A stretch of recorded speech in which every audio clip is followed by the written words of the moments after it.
The following contest is scheduled for one fall and is for the Women's Intercontinental Championship. What is going on, everybody? Welcome to the show. Probably started it wrong, so we might have to do it the old-fashioned way, but, you know, whatevs. We can do it the old-fashioned way. Not a big deal. What is happening? Everybody in the chat, big stuff going on here tonight. What is happening? Beast, welcome to the show. Wally, my man, how are you doing tonight? Iffy, exclamation point, exclamation point, exclamation point. What is going on? Welcome to the show. The Bay of Iffy in the house. What is happening, amigo Sam? Makes me think you're Sam Hacksaw. What is happening, brother? Welcome to the show.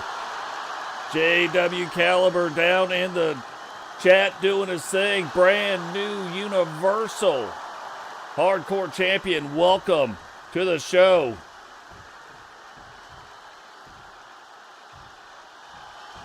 I'm debating on how to say your name. I'm like, Garant, maybe? 2026? No, I'm not the brightest guy. What is happening? Welcome. Oh, look at that. What is happening? Grady back in a big way. Welcome to the show. Oh, and you know Ray Jones, man. Raymond Jones has got a match here tonight. It's going to be the good stuff. Nothing but the good stuff. Welcome to the show. Did that fix the little... There we go. There we go. There I am. Now you guys can see my hands moving. Hands are moving all over the place. Couldn't even see what was going on. Welcome to the show. Big stuff going on here tonight. We've got the Women's Intercontinental Championship on the line. And look, Miss Jiggles had such a huge debut, getting a shot here tonight at the Women's Intercontinental Championship to start off this show. Introducing the challenger.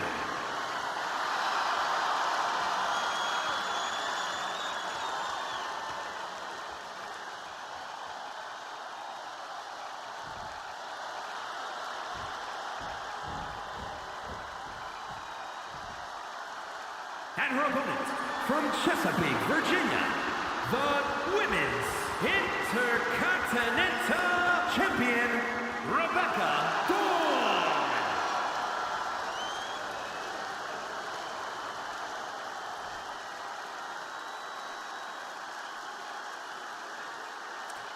No, Sam does not have a match here tonight. Still couldn't find your character, and then it looked like you didn't want me to download it, so I didn't. But I couldn't find it anyway to download it, so there was that.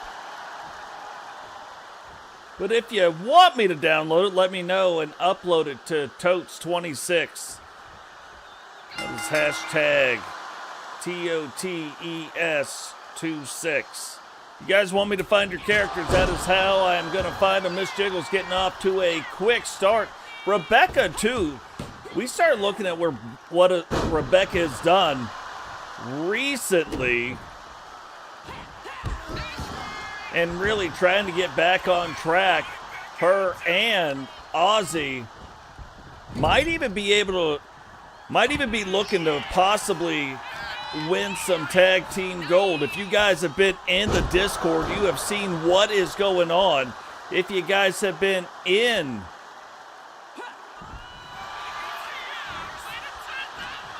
will do. And if you guys have been in and seeing the stuff going on with the TCW Hall of Legends, we've got that going on. You know, now being into 8 seasons, we have seen a lot of stuff. What is happening, Miss Jiggles? Intercontinental title shot going on right now. You are in the mix.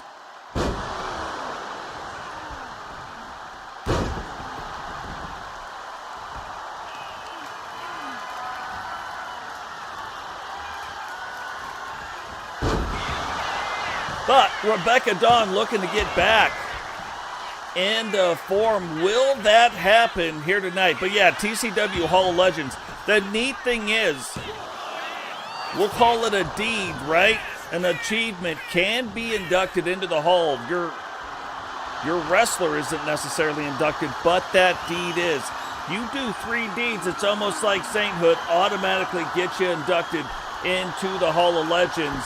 There is a list of achievements that you can do. I will be posting that in the Discord, working on getting the setup right so it is understandable right now. Right now, as of 2026, only 2 people inducted into the Hall of Legends. But if you're in the general chat, I've showed there are 3 people that are right on the verge. And I got to be honest, Rowdy is very, very close. So some of those achievements are a longevity thing. Some of them are just like Hercules, you know, like they're Herculean to do them. You know, that is one. R2K has got one of those, like the Outlaw title belt. It will be on the line here tonight, by the way. You're going to see the most brutal match you've ever seen.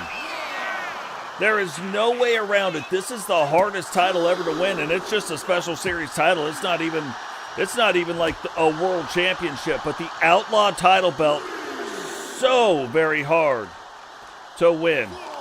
And you're going to see why here in a little bit. Hey, really appreciate you buying your ticket, Sam. And yeah, after the show, I will look it up and I will see if we can't get that done.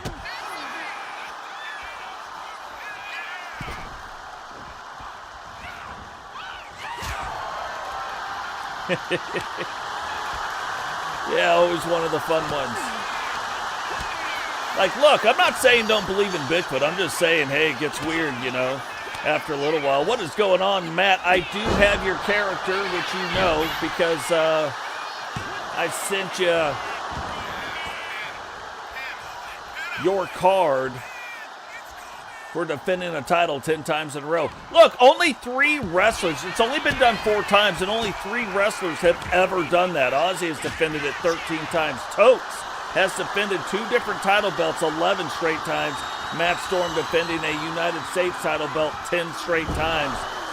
We have Cheyenne and Digital Dogs, who defended 9 times, but didn't get that deed inducted into the Hall because it wasn't 10. Now rolls up the leg and still only a 1 count. You guys are going to see, if you watch the last show, there was 1 setting I had wrong, and I think some people might have got robbed there, but all of that is fixed, and you're going to see a much different show here tonight. It's going to be really interesting.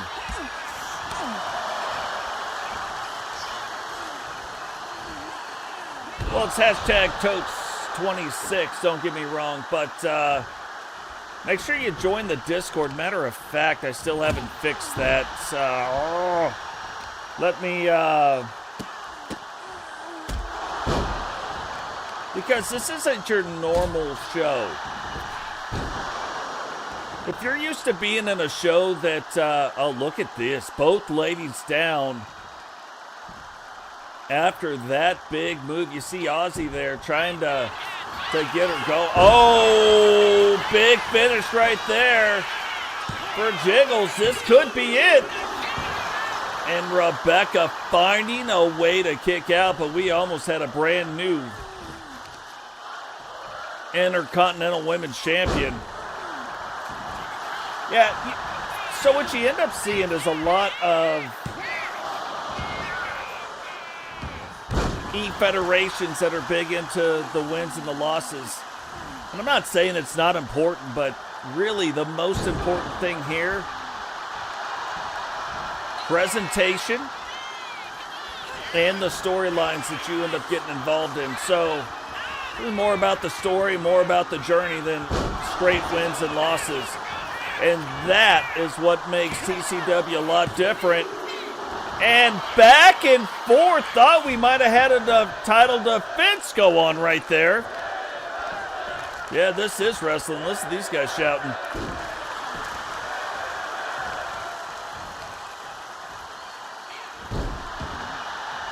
But there is the Discord invite. That one will actually work.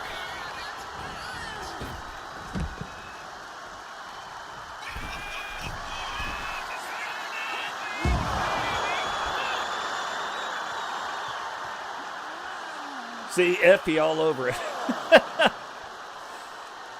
Huge move on the outside. And look, this is what it's going to start coming down to. Some of these big moves, especially late in these matches, it's going to take some big moves to either come out of here with the win or come out of here with the title defense. Now remember, Rebecca Dawn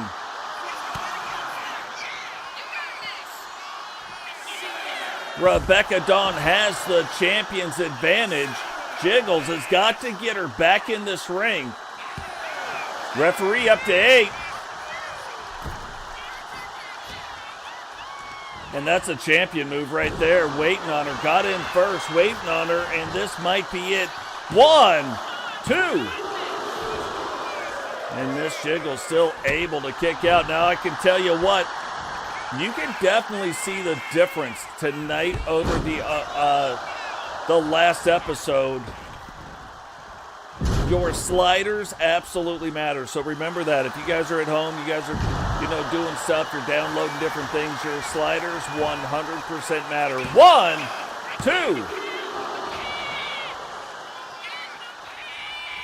2. Yeah, there it is. I told Iffy I always like seeing that. It makes me smile, brightens my day up. Oh, this is her finisher, and this might be it. No! And this is the kind of match it's been. Like, trying to get her up, still couldn't. And look, out of nowhere, we have got to have a brand new Intercontinental Champion. 1, 2. And what in the world did you just witness? Oh, Miss Jiggles like, hey, I'm not taking my foot off the gas. We're going to get this belt. Oh, and look, back and forth these two go. Their hairstyle's almost the same, too. I didn't notice that. One's a little more curly than the other one, though. Oh, the wind-up and the pitch, swing and a miss. Neckbreaker coming in now, rolls up the leg. 1, 2. And you want to talk about a match going back and forth. Absolutely crazy. What is going on? Sped, welcome to the show. Sped, right now, he's like, hey, let me count up how many tickets we got, and let me just go ahead and get to buying them. Hooks the leg. 1, 2, 3, and we have a brand new Intercontinental Champion. Here is your winner, and new Women's Intercontinental Champion.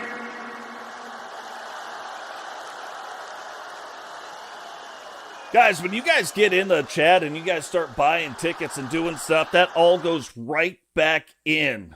Oh, we got it right. But it goes right back in to the show that you're seeing. So it goes right back into the channel, goes right back into all those things. And it is very, very appreciated. Appreciate everything you guys are doing. And watch the posts, because I'm posting all of the stuff that we just did for the TCW Hall of Legends. The following contest is a tag team match set for one fall. On the way to the ring, the Intercontinental Tag Team Champions, the Spider and Falcon, the Road Warriors. But like the Road Warriors, this is a really good example. You see all of the different logos that are on there. All those cost money. All of them. See, Sam knows the way around. He's like, hey, if I want to be on this show, I could tell you no. And you could buy a membership to the Bark Squad, and now it's a yes. Like, I can't say no to that. That's part of the perks of membership. So, yeah, I could be like, no, you got to join the Discord. You got to do the things. You got to do all the stuff. And then you become a member of the Bark Squad. You upload your character to hashtag Totes26, and I'm downloading it. Universal Women's World Tag Team Champions, Miss Nightmare and Alpha, the Faces of Fear. But yeah, you see everything, all the stuff, you see their logos too, all of it now, all unique to the TCW. So amazing stuff, but again, it's you guys out there that allows me to do things like that for us. So really, really a community effort, very much appreciated. You know, I think I was in the Beast channel the other night, and he was like, oh, how many hours you got in? I think it was like 430-something hours. I think it's 450-something now. But regardless of the hours, it's funny because that's the hours in the game. You want to talk about the hours spent creating in AI, these unique logos for this show, for a couple other shows. Like, it's quite a bit. Now, in this match, no title belts are on the line, but you see two championship teams getting ready to go after it in this match right now. So these guys, no stranger to each other, and absolutely put on some bangers. But you can see a difference in both teams this year. So which team is it going to be that steps up? We know that last year when the Road Warriors 2.0, the daughters of the Road Warriors for that matter, when they started their climb and their journey and the things that they were doing in the TCW, they took the TCW by storm, and they really haven't stopped since then. Yeah, maybe they've lost a couple matches here and there, but it hasn't been many. So they have been one of the hottest, even though they're one of the newest tag teams. But again, no strangers to wrestling. No, actually, I mean, he sort of is. He sort of is around, but he was revealed as to who he was. He hasn't been made this year. Again, I've still got like 24 characters to make, and we're making them as fast as we can. But he's definitely one of them that we still have to make. And I think old Ty Macklin is going to have quite the year as well. He's one of the guys I'm kind of excited about. I'm excited about a lot of things, but he's one of the guys I'm kind of excited about to see where does it go. And yeah, Ty's still in the Bay of Ippy. That's even better. We still have Johnny C to make. Oh, look at that. Falcon trying to get Alana D. Alana D does the old Saquon Barkley move to her. Jumps over the top. And because it's Saturday, I'm just telling you, drink if you got them. Drink if you can do it responsibly. Drink if you're of age. If you're not, earmuffs. Don't drink. You know what I mean? Don't be doing that stuff.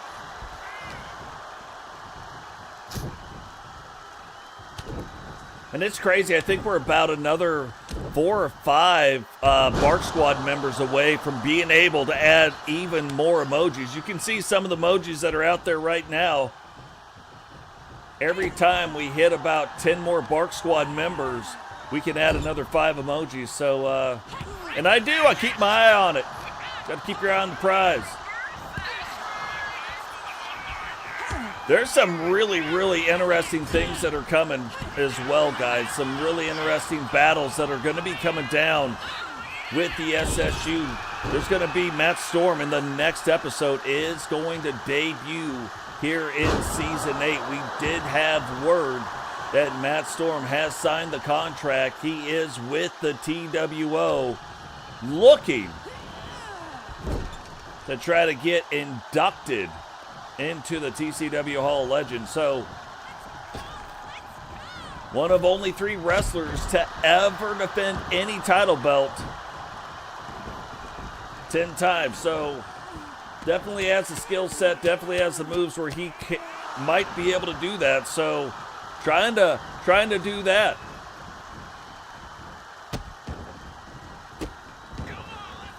Yeah, man, I cannot wait.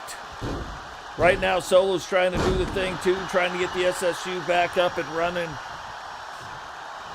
It is going to be exciting when it all comes down. But before he does, we may even see We may even see some things before that. So stay tuned for sure.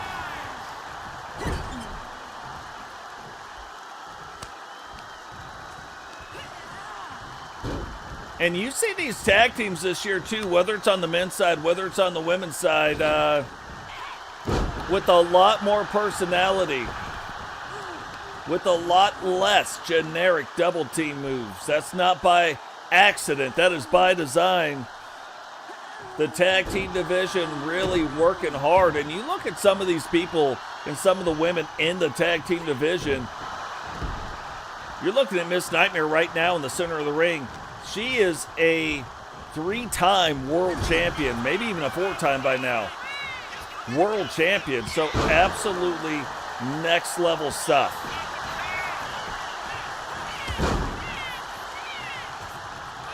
And one of the reasons too why, you know, I've said this now since probably season 4, we have the best women's division in wrestling.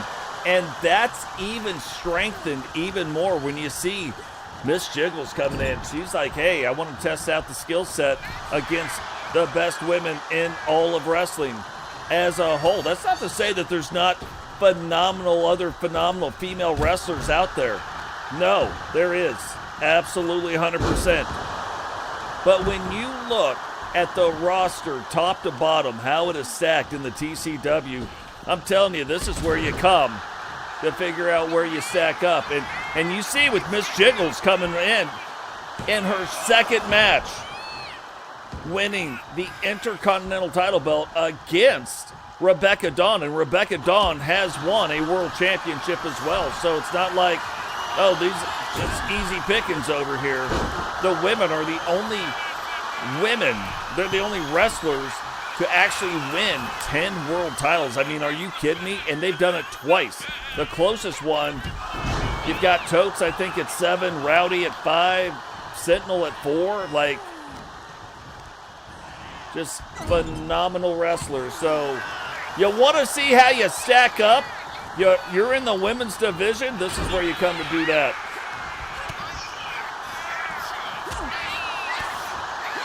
Not to say the men aren't pretty good too, but absolutely crazy. 2, remember, no champion's advantage in this match. No title belts are on the line right now, but both these teams are champions. You're looking at the Faces of Fear carrying down the Universal Women's World Championship tag team title belts, and then the Road Warriors carrying down the women's Intercontinental title belts. You know, you look at some of our wrestlers and you think about some of the intergender wrestling that possibly could happen. And it's not for everybody, don't get me wrong. But you look at like Miss Nightmare. How do you think Miss Nightmare would stack up in the men's division? You look at Crimson. How would Crimson do it? Absolutely crazy.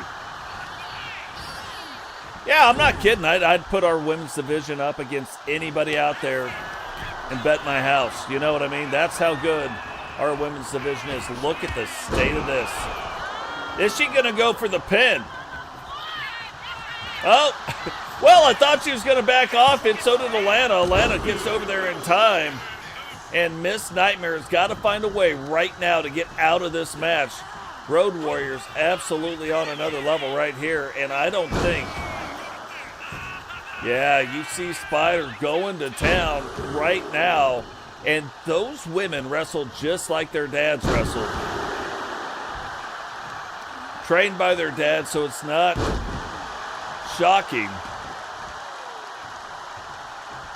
We've got another thing coming up. What is going on, Blaze? Welcome to the stream, brother. We've got another thing coming up, a title belt that's going to be fought for. It's going to be the... And you've seen Totes wear it down. I've taken it off of him since then because he's not the champ. We haven't done that yet. But you're going to see 2 SSU wrestlers and 2 TCW wrestlers wrestling for that title belt.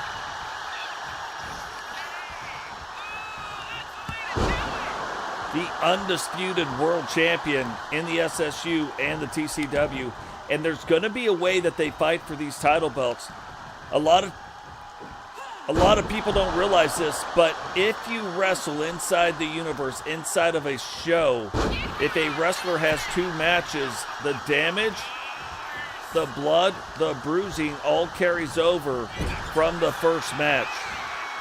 So in order to wrestle for that title belt, the 4 wrestlers that are going to title, 2 of them will face off against each other. 2 of them will face off against each other at the beginning of the night. And in the main event, that undisputed title belt will be on the line. So not going to be easy to win. Splits are open, hooks the leg. And I'm telling you, these 2 teams go back and forth, and it's probably pretty split on who is who and what is what and how is why, what is going on. Prime Sean Sanders, welcome to the show. I think I did it with the D, though. Let's see. So, guys, we've got some other content creators in the chat right now. Blaze is one of them. Go check out his channel. There is the link right there. We also have the Beast. Go check him out. He's doing some good stuff over there on his show. Go give him a subscribe and see what is going on there. Oh, look at this. Right back up, right back down. And that is like a freight train coming down the way. Now, Atlanta even got out of the way, but this might be it. I don't even know how you survive getting hit with that twice. But you're talking about a world-class champion, a world-class athlete right there. That's how you survive it, apparently. And Falcon is like, what is going on? Now, I'm going to tell you what you don't want to see. You don't want to see Miss Nightmare whipping you. You don't want to see Miss Nightmare whipping you into the ropes. That is how the Bone Crusher happens. And if she hits you with the Bone Crusher, you ain't getting up. I'm just telling you. You write it down. Write that down so that you remember. You're not getting up. But Falcon's like, I'm not getting hit with no Bone Crusher. And Falcon, I think, has been like carrying the majority of the workload tonight. But look, the Road Warriors go back and forth. It's the same thing, Miss Nightmare. You look at Atlanta's face paint, like she has barely been in. And I don't know if this is something that these 2 teams are doing to see what works best against the other team.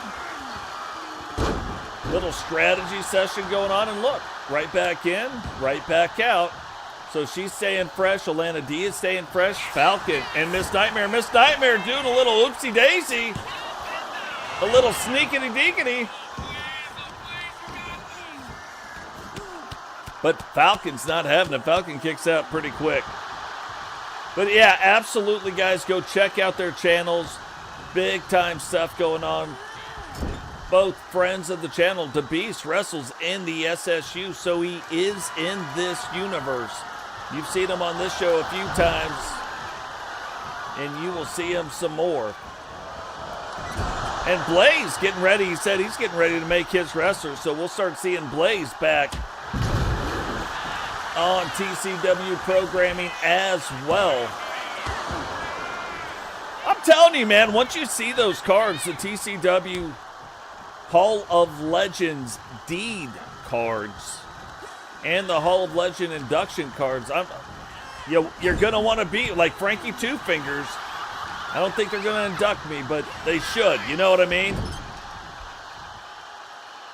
I think we've done over 260 episodes. Like, that should be a legendary deed.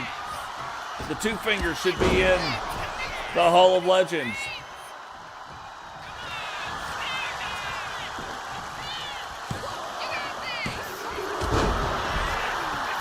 Now, I think she might have kicked out, but who knows? Who knows? Miss Nightmare there to make sure it all goes down. What is going on? Hassan, welcome to the show, and happy birthday to you. How old are you today? What is going on, Herbie? Welcome to the show.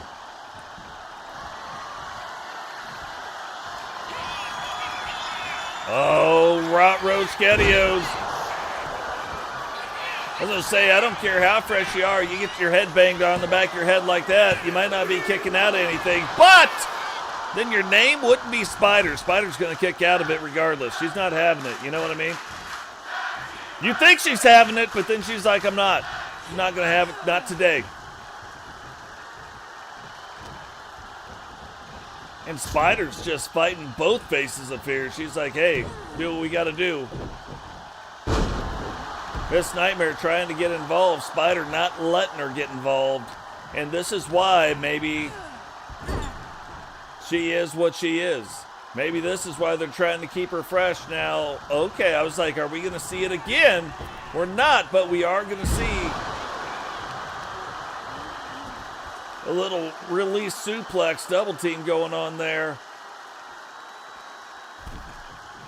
And it makes you wonder a little bit, like, now that Falcon got a little bit more of a break, she hasn't had that much of a break here tonight, but now that she's had that little bit more of a break, will she be able to put an end? And oh, look, Faces of Fear, same thing. It's like Falcon and Miss Nightmare both said that each other's dogs were ugly. They're like, oh, you've got an ugly dog. They had a little Twitter battle going on. And then they were like, oh, no, we're going to make sure that anytime the other one is in, we're going to fight all night long. Falcon's like trying to make sure Atlanta D doesn't get involved anymore, but that's not how it's going. Whips her in the corner, thought she was going to get some double team action, and I'm telling you right now, this usually sets up the Bone Crusher, and if we see it, if Spider doesn't get involved, it's going to become a problem. Leg drop. Okay, hooks the leg. Maybe she's setting her up. Remember, Miss Nightmare, world champion wrestler now, just uses that one on her. Maybe Atlanta comes in, able to finish this off. Goes for that shotgun blast drop kick, misses it.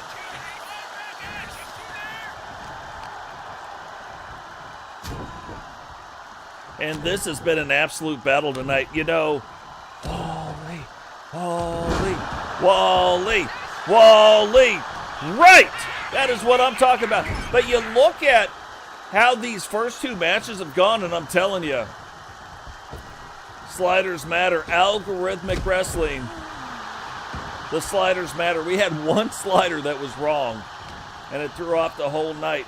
I could tell right away in the first match, but didn't know what it was. Found out later, and now we'll make sure that that does not happen again. Is that, oh, I thought DDT. Like, you look at a little DDT action, sometimes that's going to get her done right there. Did you see that? And the Spider steps back. Oh. Atlanta stops the referee from even counting. She gets in, throws that leg up. Referee hits that leg, and then she helps her partner kick out of it. Can Miss Nightmare, though, fight through this? Oh, look at that! 2. I thought we were going to see a 3 count right there. I was like, I'm shocked Miss Spider knew what was going on. I was trying to figure out what was happening. Another big slam right there, right on the back of her head. But Atlanta gets in now, and maybe that's the thing. They're like, hey, we're going to let Atlanta try to finish this off, but Spider not having it.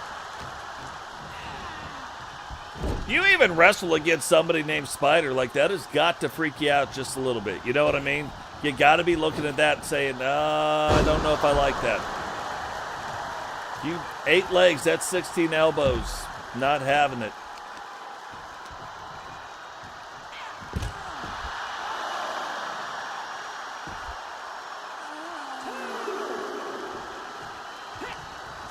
Now, we haven't seen these wrestlers wrestle too much outside of the ring here tonight. Referee count up to 4. Falcon, I think she thought about getting in, but referee count now up to 6. Is she going to try to use the outside? 8. You would hate to see this end in a count out. But Atlanta fights back. Falcon sneaks in. Oh, little double team going on right there. Atlanta fighting both of them now, trying to get herself out of their corner, and whips Falcon back over into the Faces of Fear corner. Big double team coming up. Could this end the night of the Road Warriors? With that, I don't think it would, but oh, you didn't know? Yeah, you about didn't know, because I'm telling you, Miss Nightmare about started the Bone Crusher. Falcon jumps up because I think she realizes it. Oh, there it is. That could be all over, but the crying. Okay, maybe not. That was the Bone Crusher. Now, that's not the most devastating form of the Bone Crusher, but that's still the Bone Crusher. And you start thinking, was it a mistake for her not to go for the pin?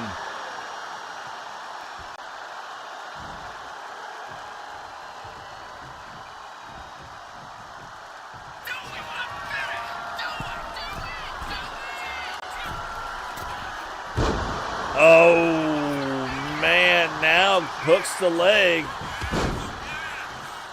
And you gotta wonder how many more do they got in them.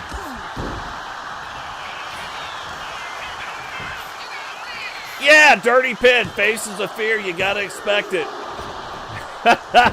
I'm telling you what, you know me, I like it. I like it when there's some weird pins going on. Yeah, as long as you've got it uploaded to Totes 26, I'll be able to get it, Sam.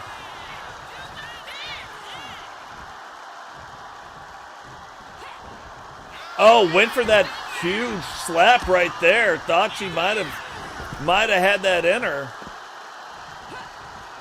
But misses it, and now both Miss Nightmare and Atlanta both split open. They're like Faces of Fear this. And then just gets saved right there by her tag team partner. But Atlanta trying to fight through still. And still fighting through. Fighting both of them on her side. Does that move to get out of the way, and finally one of them breaks through. 7. I'm telling you, this might end. This might end in a count out. But the count out will have the Road Warriors winning the match, and the Road Warriors will win it by count out. And the Spider, the Road Warriors. Absolutely crazy. You hate to see a match like that end that way, but look, I'm telling you, you put these two teams together, it's a banger every time. It doesn't even matter. Those two teams, banger. Game over. What is going on, Steffers? Welcome to the show. Oh, and look at who. The contest is scheduled for one fall. Making her way to the ring from Yorkshire, England, the Legend Killer. Look who made it back. Matter of fact, just created today. Jane, the Legend Killer, making her way down to the ring, getting ready to step into the ring with Diamond Santos.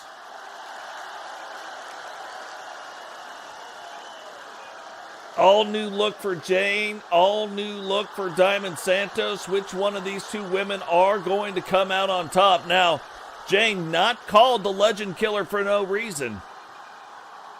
You look at some early TCW stuff that went on.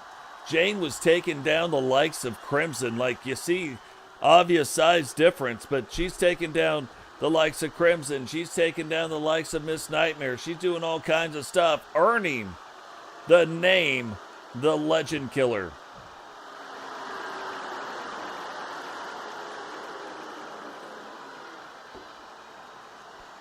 And her opponent from Staten Island, New York, the Diamond Santos.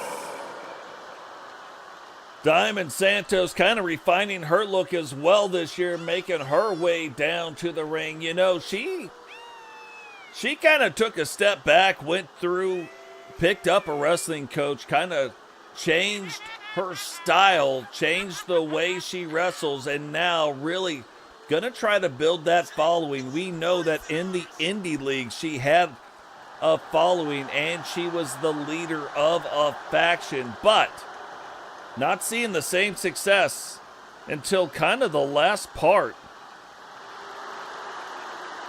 Till the last part of last season, and then really started to see some of the success. Saw her and Alacron kind of hooking up and doing some of the tag team stuff. Will her and Alacron be hooking it up this year? We don't know. We're definitely going to have to keep an eye on that. See what's going on there. Will Alacron want to go more singles? Will Diamond Santos want to go more singles? We don't know, but I think we're going to see it here tonight. Is she going to be ready to go doing some more singles stuff? Don't know. But you can see even in this match, you can see the size difference between the two. Diamond Santos, not the largest wrestler in the women's division by any stretch of the imagination, but she is not small either. She is on the larger side of the women's division. You look at her height, you look at the muscle mass, like definitely not one of those women that you want to take lightly. But look, Jane's been doing it her whole career, taking down legends one after another. Will that be the same thing in her Season 8 debut here tonight?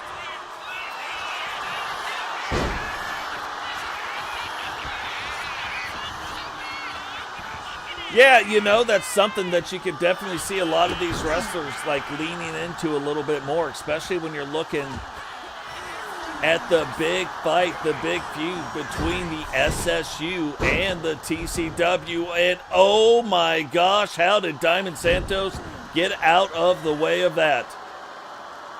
I think that even shocked Jane a little bit. She was fully committed, but you can see, you know, Jane, yeah, she's got some speed, but Diamond, even for her size, she moves pretty big for one of the bigger wrestlers.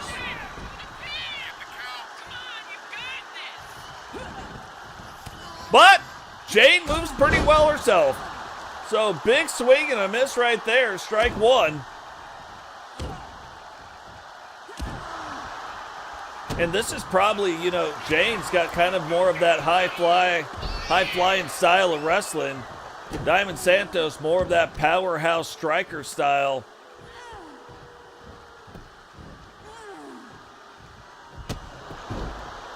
And using the powerhouse side right now, but Jane right back up says, hey, I see you, you know, doing the boxing thing, but let me show you something. Picks her up, brain buster, but still only a one count. And that's kind of the thing, too, that we're one to watch for. The thing that we're wanting to look out for is this kind of one of those things where in order for Jane to win this match, is it going to have to be like a 2 to 1, 3 to 1 type of a move thing where for every three or every move that Diamond Santos gets in, Jane is going to have to get in, you know, 2 or 3 moves just to kind of keep pace. Seems like that might be, and Jane trying to slow it down right now. But this is where she needs to have her, needs to wear her down a bit. Try to keep her down a little bit more. Oh, swing and a miss right there. So that maybe she can start using the ring a little bit more to her advantage. We've seen Diamond use it, but we haven't really seen Jane going up to that top rope, using maybe some springboards, going outside the ropes, jumping back in, doing some things like that. Now, we talk about it every single year. There are 2 wrestlers in TCW that it seems like if they hit you with their finishing move, it automatically gives them a finishing move. Jane is one, Heather D is the other. But the last dance of Mary Jane, that is why it is so devastating. If she can hit you with it, she can hit you with it again. Heather D, if she can hit you with the H-bomb, she can hit you with it again. You don't want too many H-bombs. You don't want too many last dances. You know what I mean? Dances are fun. You want more of them. You don't want the last ones.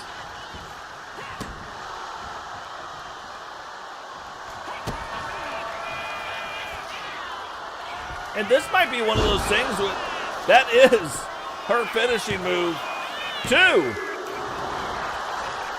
And Jane able to kick out.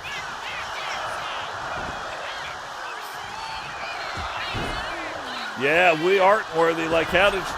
Hey, we talked about who the high flyer is, but Diamond Santos has been the one going off the ring, the one that... Look at this!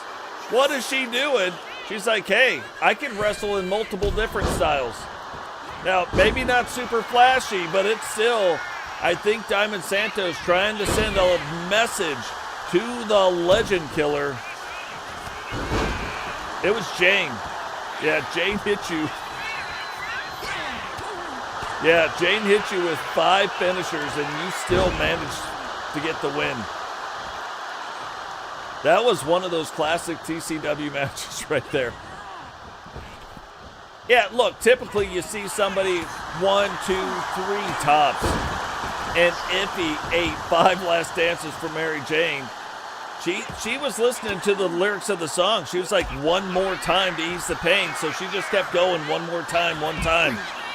Killing her softly with her song, one time, one time, one time, one time, one time. And then she picked up the win. You know what I mean? That's how that worked.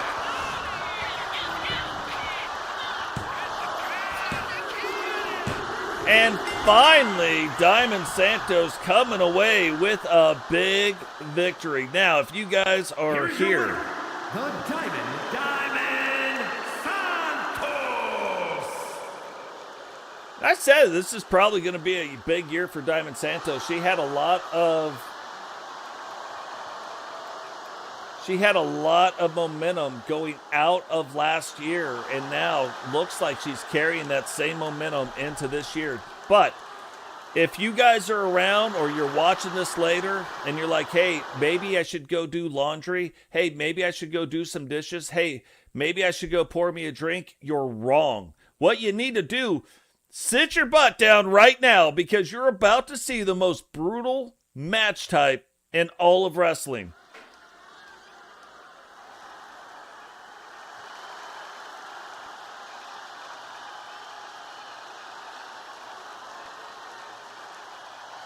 The rules of the match are as follows. 2 superstars will start in the ring. At regular intervals, a new superstar enters the match. Elimination can occur anywhere in the arena. The match continues until one superstar remains, and that superstar will be declared the winner. Yeah, and look, I know what you're thinking. You're like, oh, it's a gauntlet match. Whatevs. No, it ain't whatevs.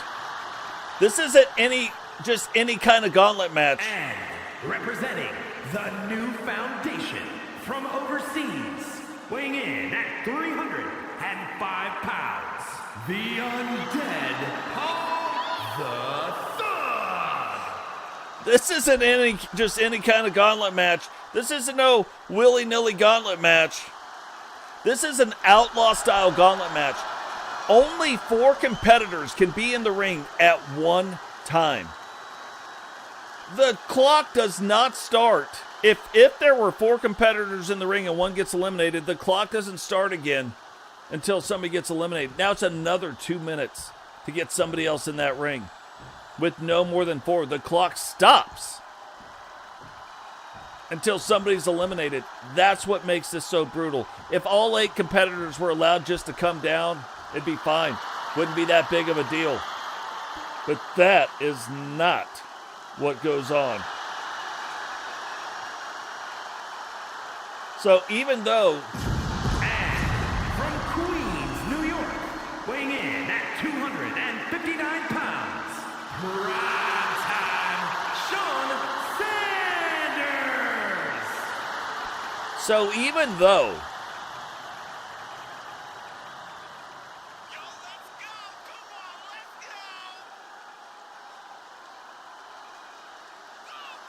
Totally lost my train of thought there. And it starts with the two guys, you know what I mean? So even though, like, oh yeah, every 2 minutes somebody could come out, that's not how it goes. This is why when R2K, this is one of the things you could get inducted. Your deed could be inducted into the TCW Hall of Legends. R2K pinned every single competitor to win the match. He started the match and pinned all 7 other guys. Legendary.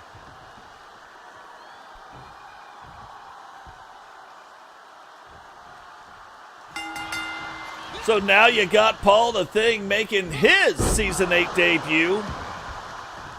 Look at the brand new logo on them shorts too. And you got Sean Sanders doing his thing as well. Now, Bobby O, we don't know. And here's the thing, Bobby O is the current Outlaw champion. If you guys remember, with the TCW, that's what I was going to say.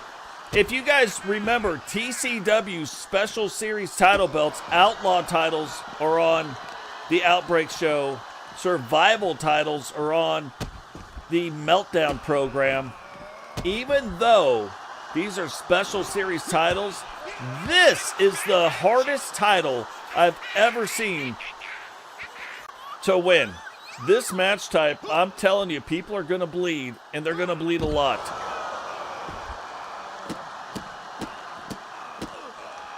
And look, referee's just, he's anywhere you got to be. Now, the clock is running. It's about to turn into a triple threat match. It's coming. We don't know who it's going to be. We know Bobby O's in the match. There's a new wrestler that I said a long time ago. AI created this wrestler, and then I created him. His name is Caleb Crow. He is going to debut in this match. What a debut that's going to be. You have Damian Payne, right? Blackheart, Damian Payne in this match as well. You have Grady. We've seen Grady come down with Herbie, but Grady is going to make his in-ring debut here tonight. Robbo, who is on another level. Robbo must be working out with the likes of Eagle Star and Rowdy.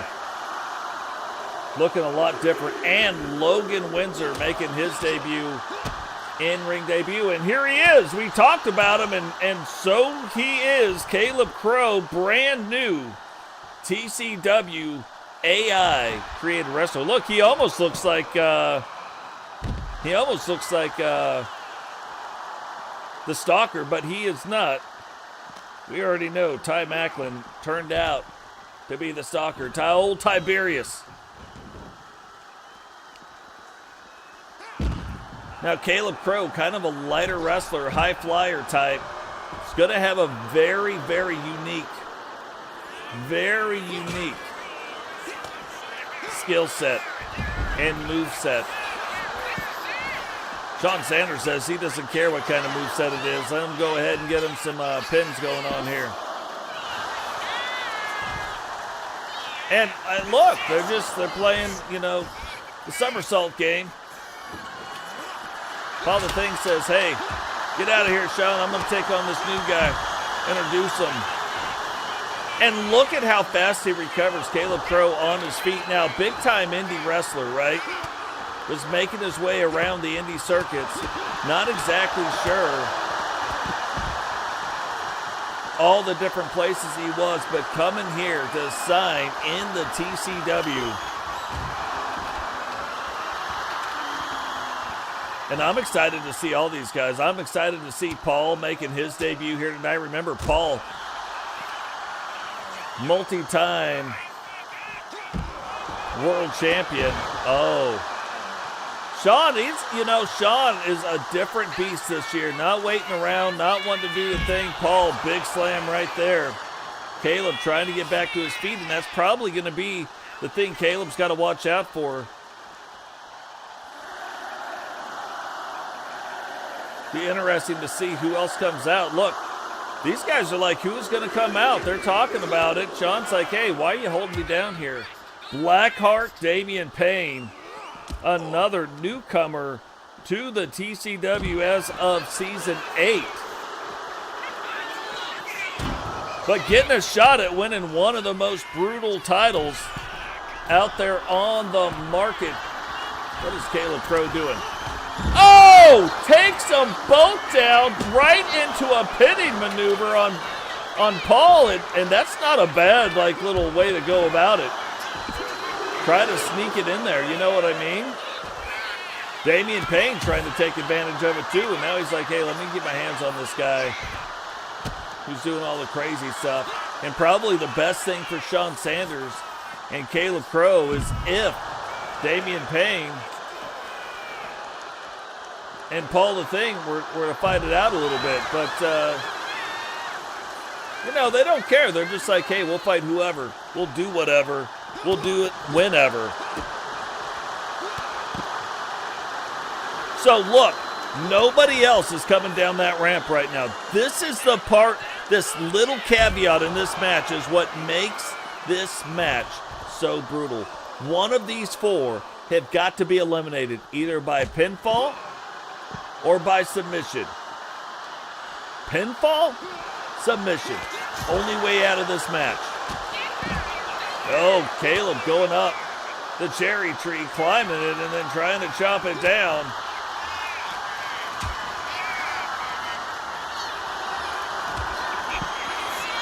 Paul's like, hey, what are you waiting around for? Let me go ahead and throw you over here. Get a little separation. They like to keep it separated.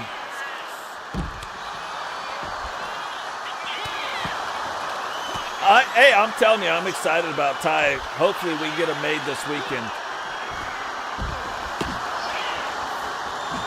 It's tough because Ty makes his debut last year, but doesn't really get involved in a strong storyline. Like, it was the end of Sam's storyline where he gets involved, but didn't really get a chance to get his own storyline rolling. And then so then going into this year, we got to get the thing. And Paul's a victim of this too.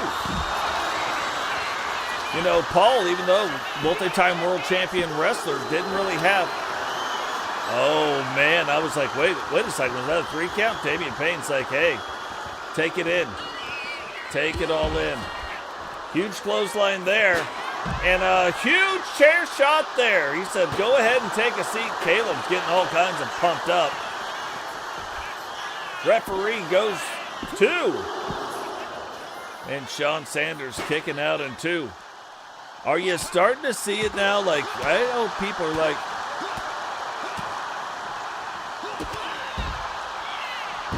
yeah, but I mean, that's where all of us kind of were. We were all kind of there. And I love, Iffy, that you know what a jobber is. This is something I don't think most of you guys know, and I forget sometimes. Iffy might have been new a few years ago to E-Federation Wrestling, but Iffy was not new to wrestling. Iffy used to watch some wrestling back in the day. Oh, look at this. Caleb Crow trying to get Sean Sanders to submit, and Sean's like, you might not know me too well, but they call me Prime Time for a reason. Yeah, Sean Sanders giving Caleb the old what for. Oh!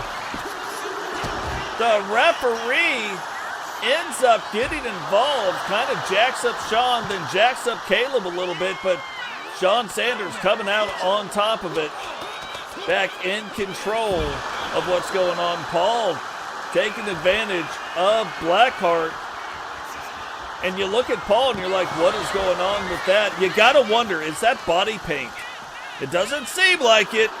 It's not like that it ever comes off.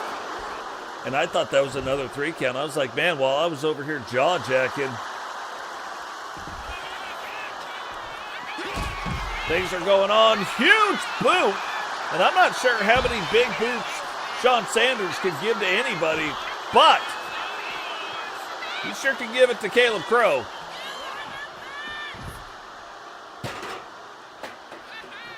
Oh, that's another tough one. These guys are foregoing wrestling inside the ring at all. They're they don't have time. The ring is just there to be in the way right now. Oh, and here it is. There it is. Hit him with the finisher.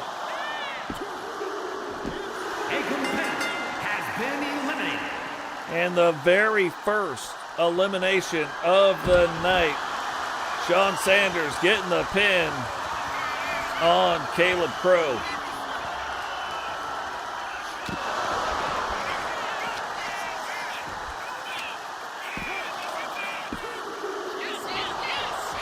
And there's man, Paul can't even believe it. He's like, man, I've given this guy my best. Oh, Sean swings and misses, and Paul comes up swinging like a boxer. He's like, what is going on? Smashes him down. That might be, I thought that was going to be like the spot. Damian Blackheart was going to be able to get in there, but unable to do it, and Paul is on another level. You wonder why they call Paul the Thing? You're seeing it right now. Damian says he doesn't care what they call him. He's going to play it up a little bit to the crowd. And Paul's like, I don't even talk to the crowd. I don't even know if Paul knows it's there. Look how long it's taken to start the clock. Oh, you can see damage to the screen over there, getting smashed into. Oh, wowzers. I'm shocked Paul didn't go for the pin right there. Damian's been this close to being pinned multiple times.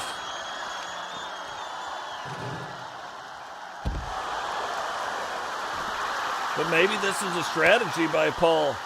Yeah, who's going to be the next one to come out? We could see Robbo, Grady, Logan Windsor. The champion still hasn't come out yet. And remember, in the special series titles,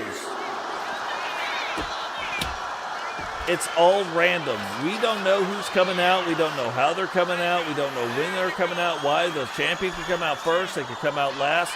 These title belts are random. It gives no quarter to the champions. So just because you won doesn't mean you're the last one out. That's what makes defending these title belts so extremely hard. Oh, throws him up in there. And Sean Sanders now, the smallest guy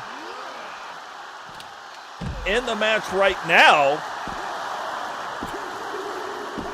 fighting for his life, and he is the one that has eliminated both wrestlers so far.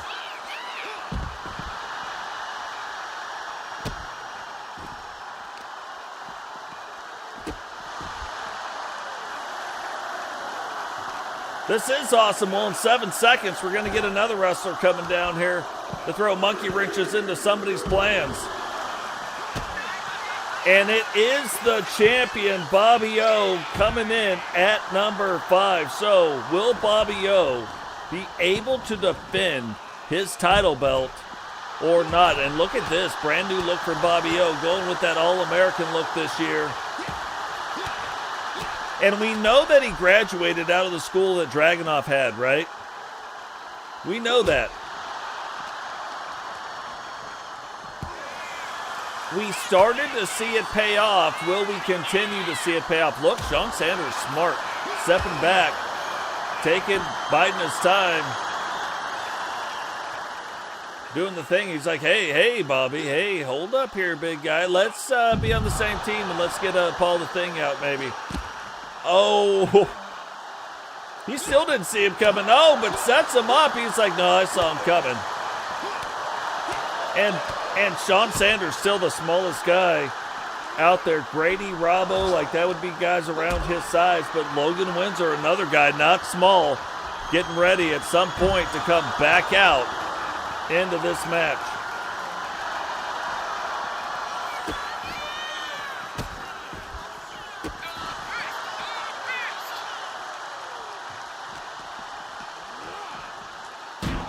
And I think Sean Sanders really kind of wisely going after Paul the Thing. Can he get Paul out? I'd almost wait until like the countdown starts happening. You start hearing the crowd start to cheer a little bit.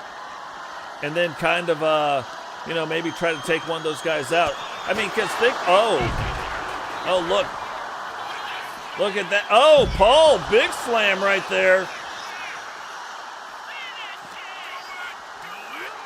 And Paul, no small guy himself. I mean, Bobby probably only outweighs him by about maybe 40 to 50 pounds. Bobby probably somewhere right around the 350 mark. Paul the Thing around 306. Oh, and that is the finisher. He goes for the pin. Does he do it at the right time? Oh, dang. A 1 count? You're looking at the two guys that started this match, Sean Sanders and Paul the Thing. They eliminated the third and the fourth guy that came out, Bobby coming out at number 5. And Paul only goes down. Oh, he goes for it again. Can he maybe sneak a pin? Flips him over. 1, 2. And now Grady coming out at the 6th spot. Bobby going, he's like, I'm not even waiting. I got to go out there and meet him at the door. Welcome him into the match the right way.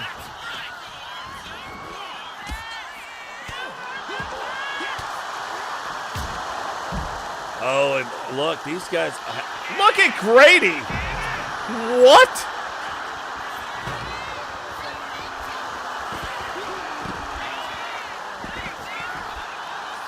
Oh, look, Sean gets out of the move, but then that kind of pisses off Paul the Thing. Paul's like, what are you doing? And look, Sean Sanders is the one right now. We got a lot of match left, so I'm not saying this by any means, but Sean has eliminated both wrestlers. So Grady's like, hey, he got him up one time, but not the second time. Paul now swinging for the fences. Grady getting back up to his feet, trying to use that speed. But something, it's a developing story. Will Sean Sanders be able to eliminate everybody and get himself into the Hall of Legends?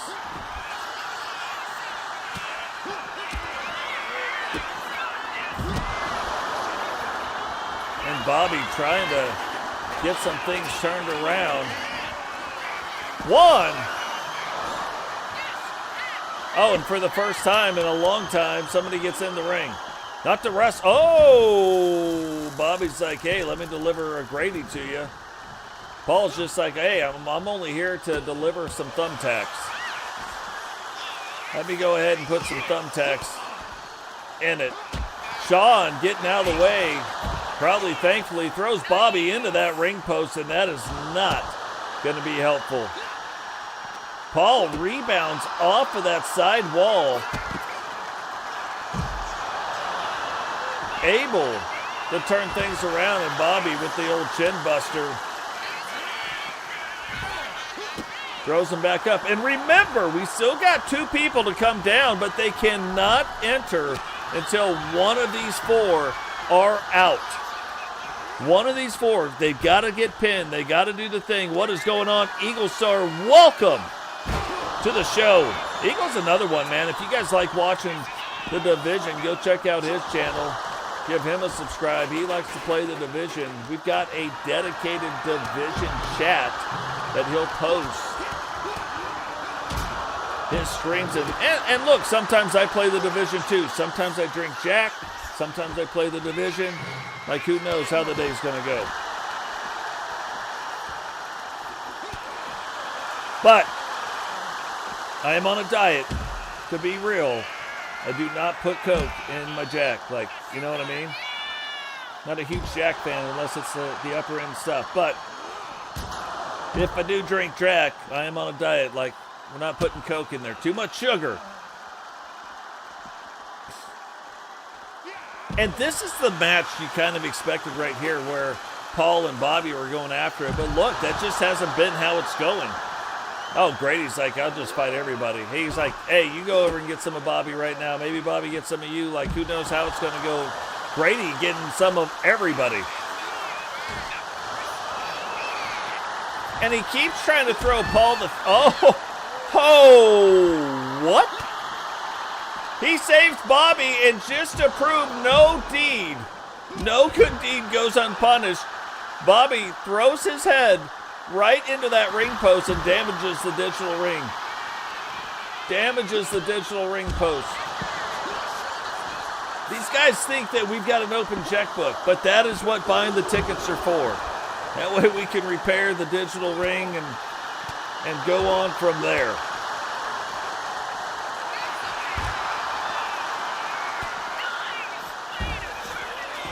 And again, 1 and 2 still in it. Paul the Thing doing some sneakies.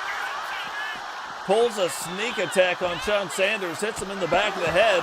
2. And Sean's still kicking out in 2. Like, look, there are matches you win and there's matches you survive. I don't think right now you can't look at Sean Sanders or Paul the Thing and be like they lost this match. Like, even if they don't make it all the way, like, you can't be like they lost. They put on quite the show. They put on quite the performance. Grady, in his seasonal debut, he's been in the TCW for a long time, but in his seasonal debut, doing quite the business himself. That seems like it would ruin. It's whiskey, don't get me wrong. Oh! We are going to have a brand new champion, but that does stop any legendary deed that can be done. So one more spot opening up. And Grady really being the one to do it. So, Grady going for this one too. 1, 2. You know, I talked about it, and I talked about it with Grady. I said last year I didn't really like how your character looked, and I didn't like how Herbie's character looked. I spent all year trying to fix him. Never could quite. I like the outfits. I didn't like the face scans. This year, both of them, man, next level stuff. Very excited. Look at Sean Sanders and Grady. They're having kind of a conversation, and Sean's like trying to get over there, and Grady just real calm. Now throws him in to that corner post. I don't know if he sees. Oh! He didn't see it. Paul's like, hey, you wonder why they call me Paul the Thing? You might watch the movie Swamp Thing. That'll give you an idea. That is what his finishing move is called, the Swamp Thing. You don't want to get hit with that. I kind of, when I look at JD and Coke, I do like 100% JD and 0% Coke. That's my Coke. That's my Coke and my Jack and Coke is 100 and 0. Oh, I thought Sean Sanders was going to go break it. What? That'll show you how tough. That'll show you how tough Paul is. Paul getting the pin on Grady, and again, 1 and 2 still in this match. 1 and 2 still in the match. Sean Sanders going for it. 2. And only a 2 count. Like, you can't even believe what is going on right here.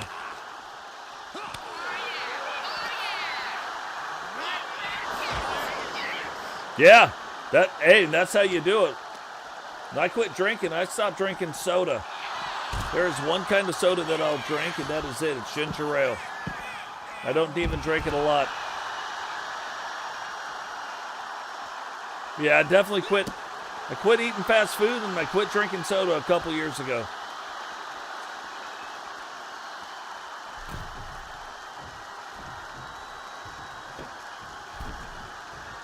Oh, I thought he was going up to the top rope. Now he is, but I think he might. Oh, I don't know. Yeah, I was going to say, I don't think Paul even saw which way he was going, and he's like, hey, let me get out here and get this chair.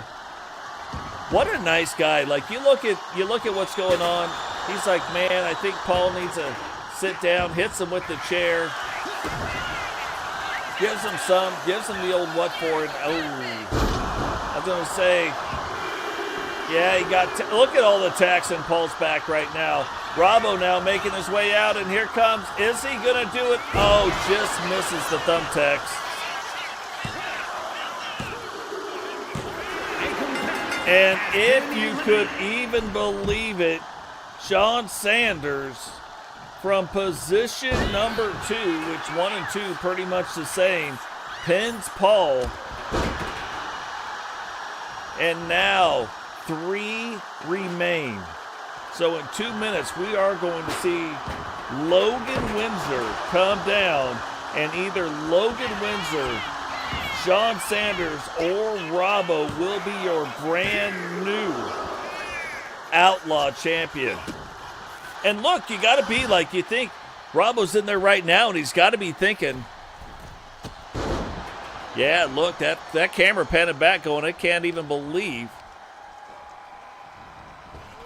what is happening there.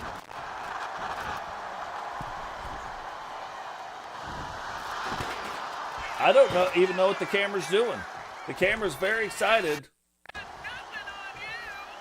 about Paul the Thing getting eliminated. They're like, they can't believe it either.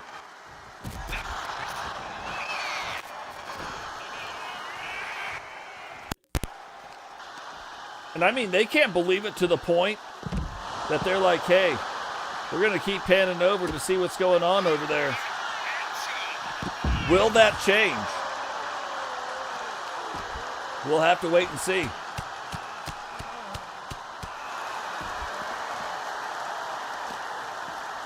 Oh, there you go. Yeah, JW Caliber knows. That'll get you lit up real quick.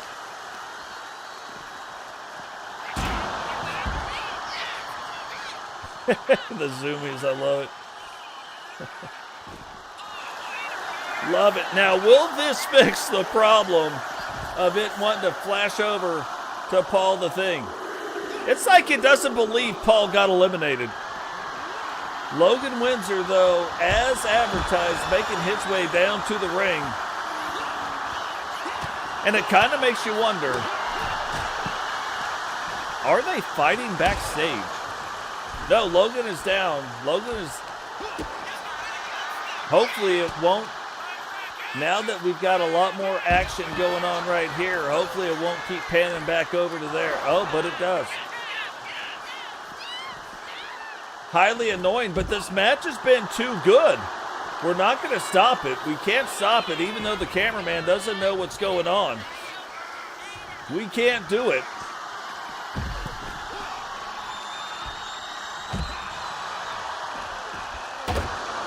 Oh, little stop in the name of love right there. Stop in the name of wrestling. Big stop sign up against the head of Sean Sanders.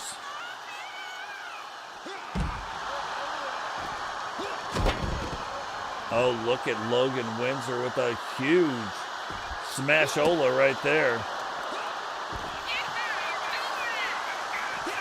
If I could fire the cameraman, I would. Matter of fact, I don't know if it's possible.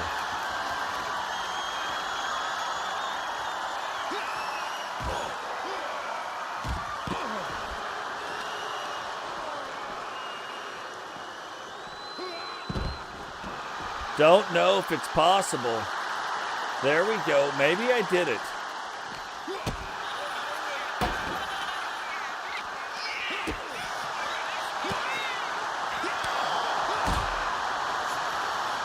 So we might just have to do a little free camera right now until this match is over. It's nice that they let us do it though. But look at this. Logan Windsor getting ready to get in and get her done. Look at the absolute amount of thumbtacks that are in this match. That's some next level thumbtacks going on.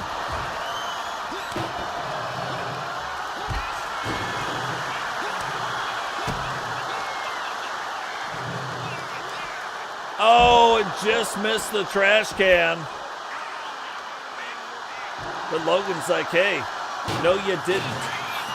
Let me hit you with the trash can. And look, I've told you, like it's going to be, I think it's going to be a big year for Sean Sanders. You guys should be able to see why now. I think it's going to be a big year for Robbo. I think this is where Robbo starts to make his comeback.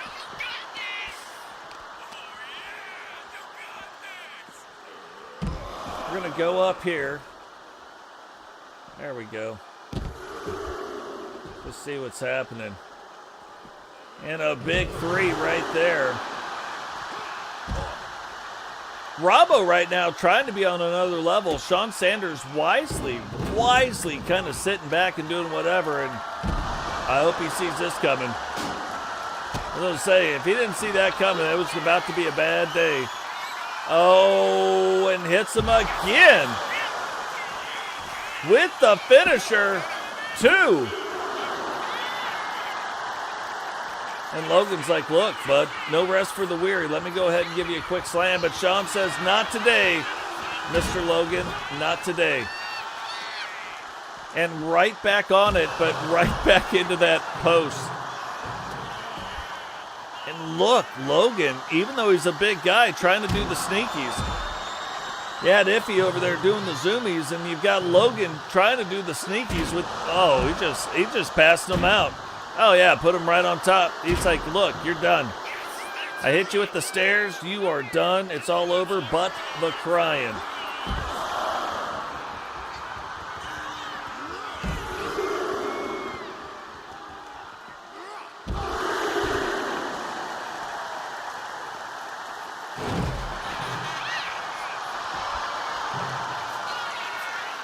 Everybody's calling for the finish. Trash can is flattened.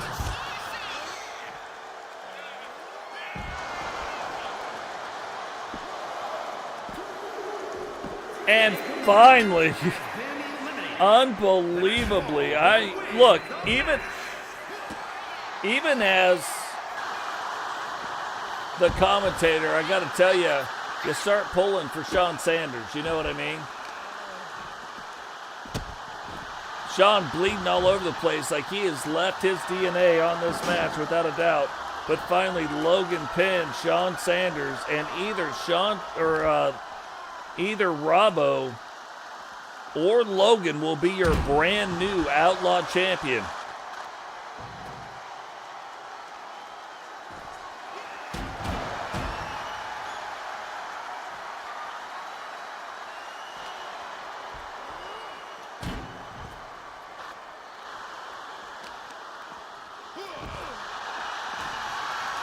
Bravo's setting up for it. Is he going to be able to hit it? Remember earlier, but Bravo has been a Universal World Champion and at one point was the leader of the Horsemen.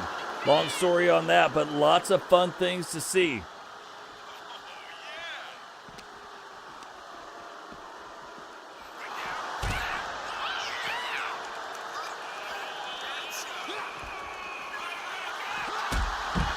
Bravo's still getting after it, though, right now. And he has got to stay in control. When you look at a guy the size of Logan, like, Bravo's got to find it. And look, Bravo's put on a couple pounds. Not a lot, but a lot of muscle he's put on.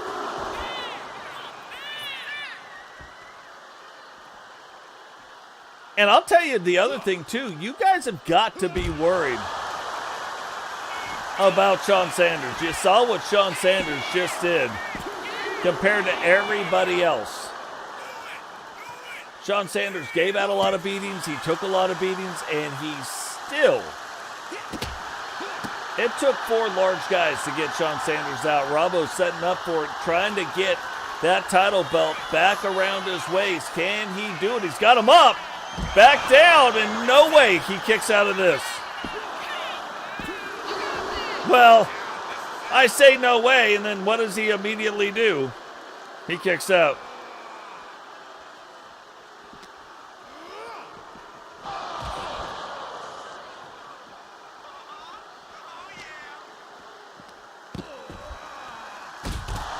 Robbo back up and back down. The only thing I wonder is with that weird thing that's going on, it makes you wonder if the match will be over once it's over. You're like, what are you talking about, Totes? Well, what I am talking about is, will it actually be over, or does it still think Paul the Thing is in this match?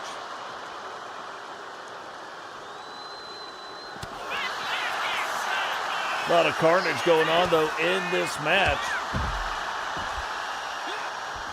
And Robbo trying to end it right now. Both men now moving up. Oh, he's like, Robbo's like, no, we're not doing that. I'll say both men were kind of moving up towards that stage area. Robbo back in the ring now. And goes out, hits him cross body. But instead of going for the pin, he decides to go get a song or a guitar because he wrote a song about Logan and said, hey. And Logan said, back elbows to you, buddy. I don't want to hear the song. I've heard enough about your singing. Big headbutt right there. Is that going to end Robbo's night? I don't know, but maybe this recliner will. Puts him in him, making him stare at his own guitar. Robbo able to fight through it, though, and smashes him right down on the guitar. He's like, hey, maybe I can't bring the guitar to your head, so I'll bring your head to the guitar.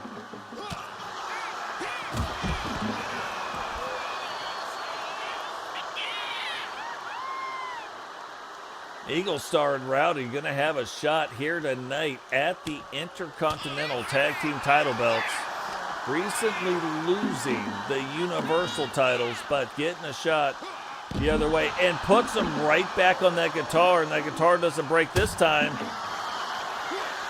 Oh, misses that. Splits Robbo open with a jumping headbutt.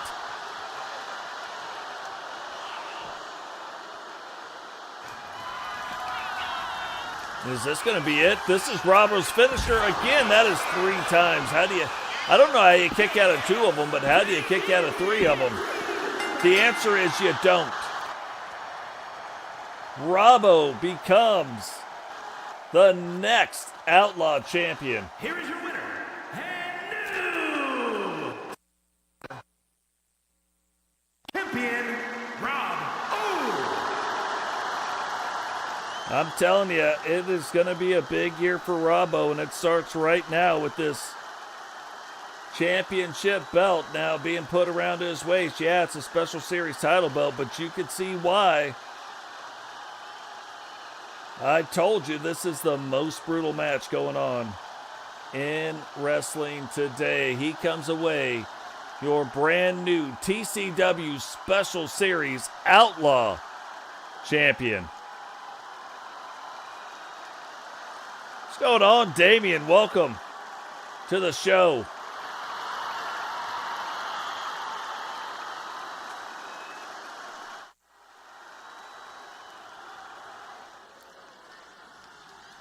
So in our very next match, you're looking at a multi-time world champion facing off against the current Outlaw champion. No title belts on the line, but Sentinel will be facing off against Vipero.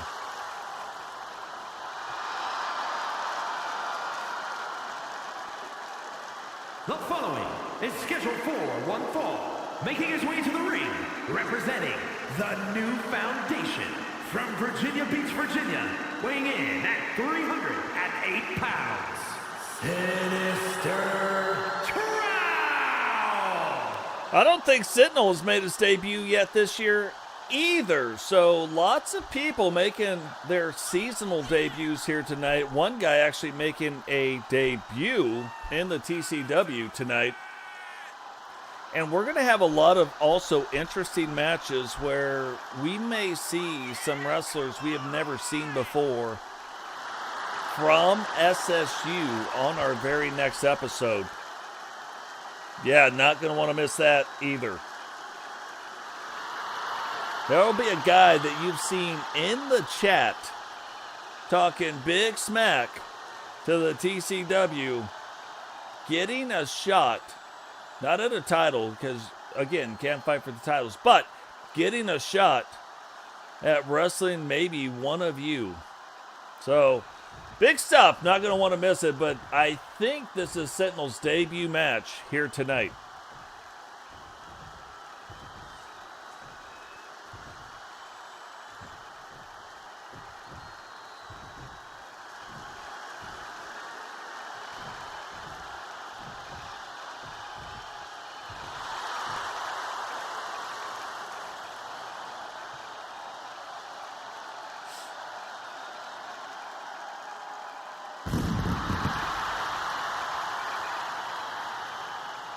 And his opponent from Columbus, Georgia, weighing in at 190 pounds, the World Heavyweight Champion, the Snake V. Pedro.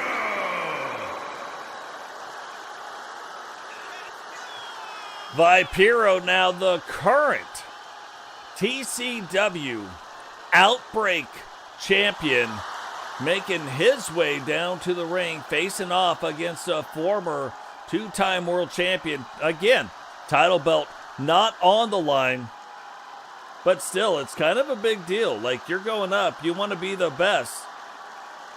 As the champion, Vipiro getting a shot at wrestling one of the best here tonight.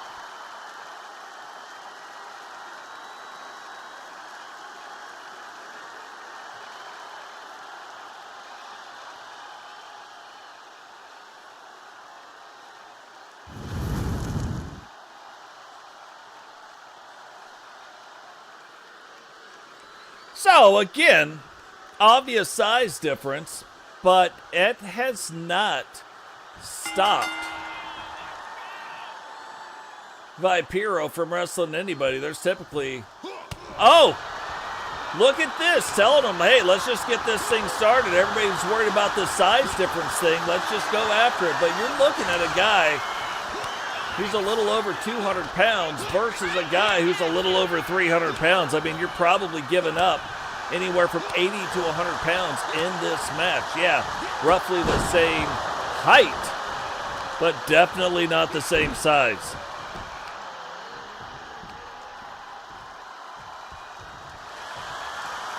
Still a long way to go here tonight. Fusion will make his debut in the very next match, facing off against Ed Cardozo. We're going to have a four-way elimination women's Money in the Bank match with Lexi Hart, Vanessa LeVay, Sasha Payne, and Phoenix. Sasha Payne making her debut in the TCW tonight as well. Then the Intercontinental Tag Team title belts will be on the line. Eagle Star and Rowdy Hunt will be facing off against Ray Jones and Angel, all culminating into our main event, the Women's Outbreak World Championship.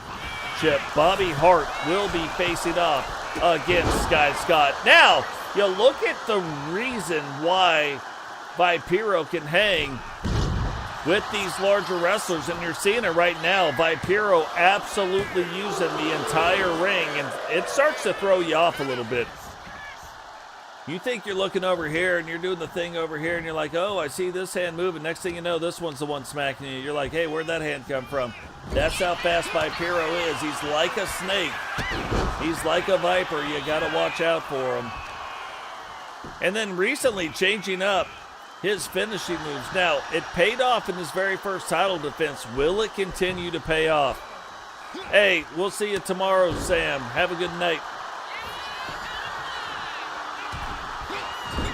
Oh, misses right there. And he takes absolute advantage over it, although both guys are down. Shotgun kick to the side of the old scunion of Sentinel.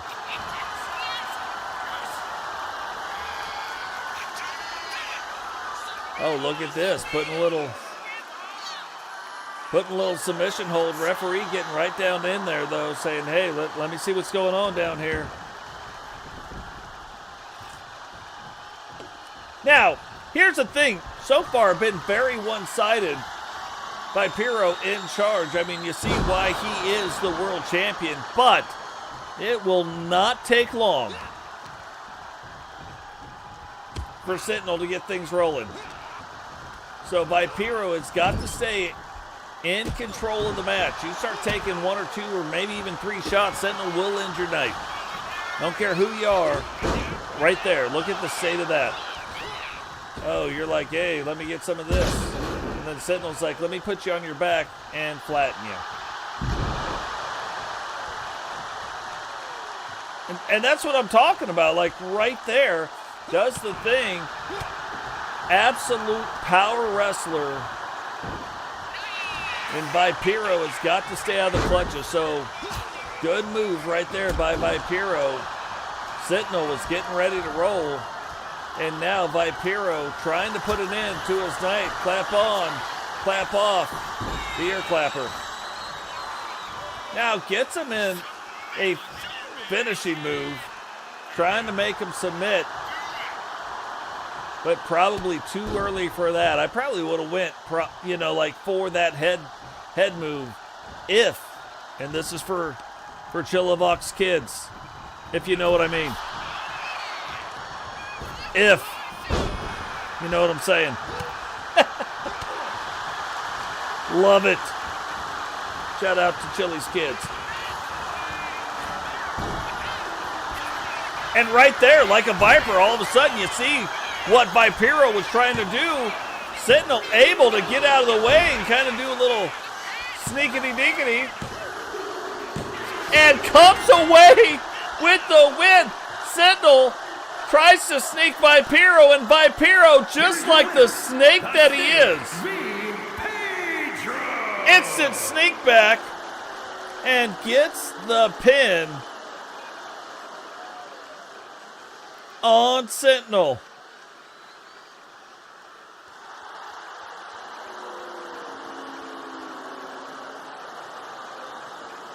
I don't think Sentinel even realized that was coming.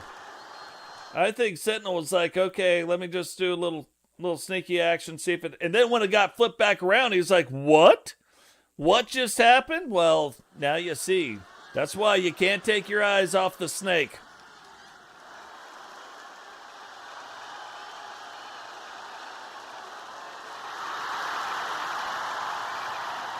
So Ed Cardozo making his Season 8 debut. For one fall, making his way to the ring from Tampa, Florida, weighing in at 228 pounds, Charming Edward Carter.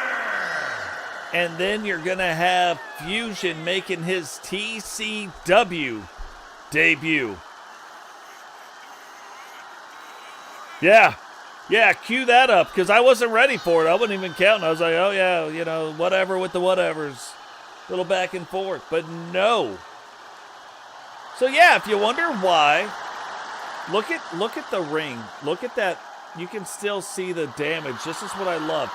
The arena stays damaged. There's still going to be blood up in that upper left-hand corner right over here.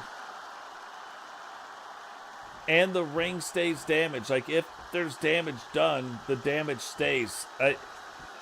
It's amazing. It's one of my favorite features this year. But right now, making his TCW debut, it's Fusion.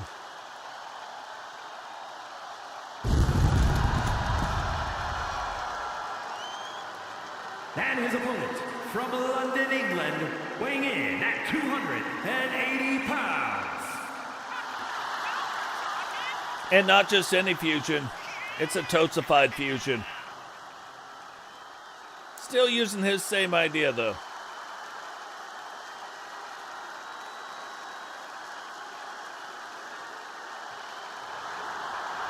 But that's one of those things, too, where right here, like, is Fusion. We've seen what has happened on the other side. Yeah, I'm also on PS5. So, yeah, they are.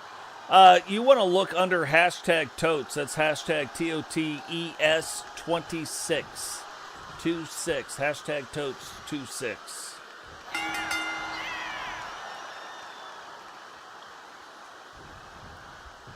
Fusion, though, trying to get the crowd fired up here in TCW. But is he going to see the same rise? And Steven, welcome to the stream, brother. Is he going to see the same rise that he has seen, or that one of his counterparts has seen in the women's division? We've seen her tonight win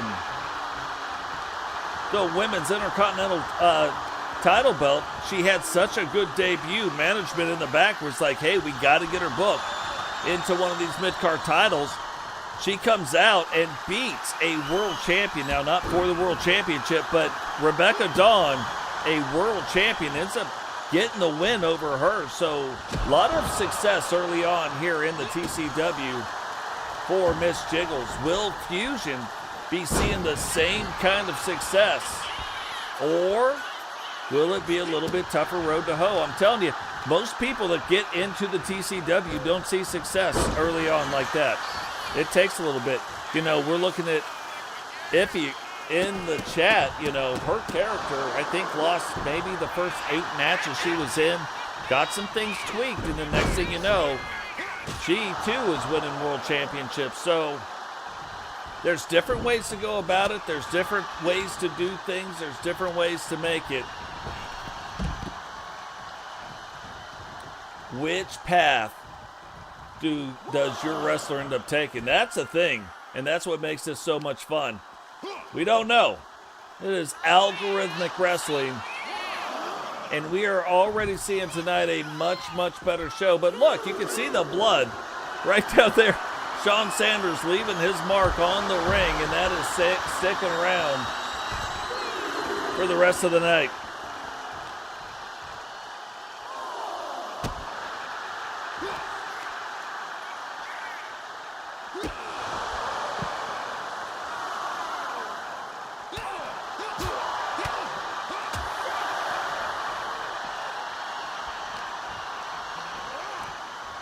Yeah, and that's gonna be a fun thing too. Like, we start looking at the stuff going on between us and the SSU.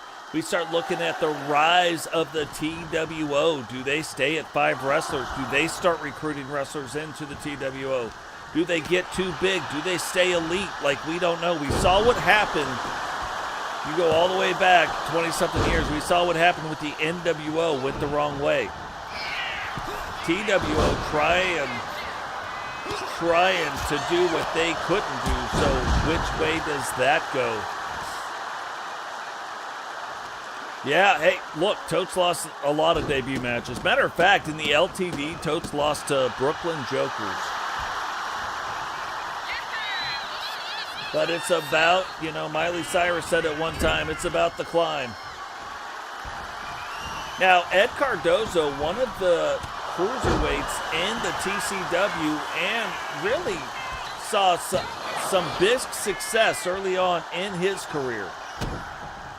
That was back when we had the light heavyweight championship belts. So saw a lot of early success early on in his career. And now Fusion going up against one of the better cruiserweights in that division. Oh, you can see that move right there. That is an owie if I've ever seen one.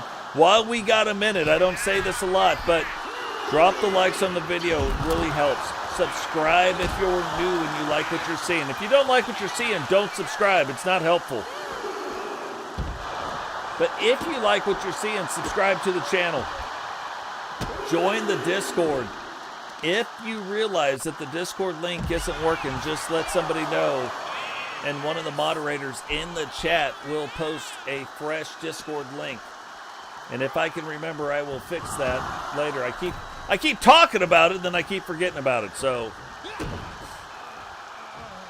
I'm in creator mode right now. But yeah, drop the like, subscribe if you're new. Become a part of the Bark Squad. You want to be a part of the TSW, and you don't want to ask me if you can. Become a member of the channel. The very first perk at $2.99 is being able to be a part of the TCW and have your CAW made. So, well, he does, but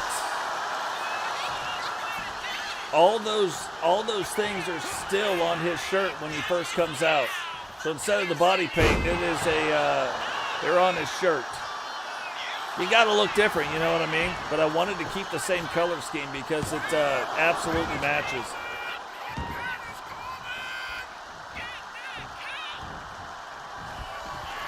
Oh, that is the Hurricane right there, Ed. Getting him with the eye of the Hurricane.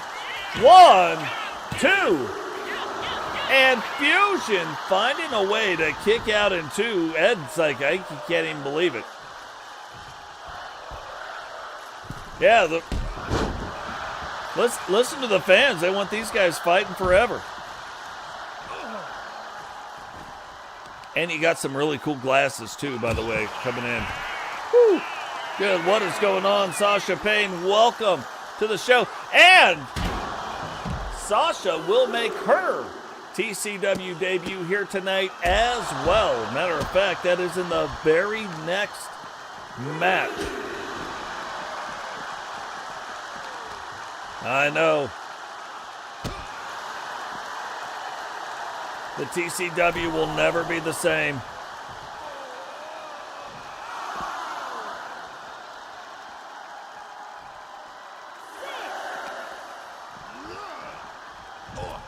Look at that. Referee count already up to 7. No title belts on the line.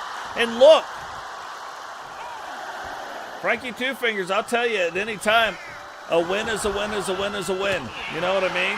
Like, yeah, if a title belt's on the line, I'm not one to win by count outright. I'm not one to win on the opposite of the champion's advantage. But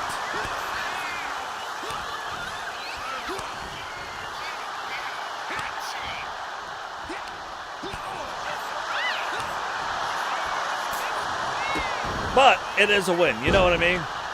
But that's where you're like winning the battle and losing the war. So you don't want to do that there. But right now, no title belts on the line. You win however you win.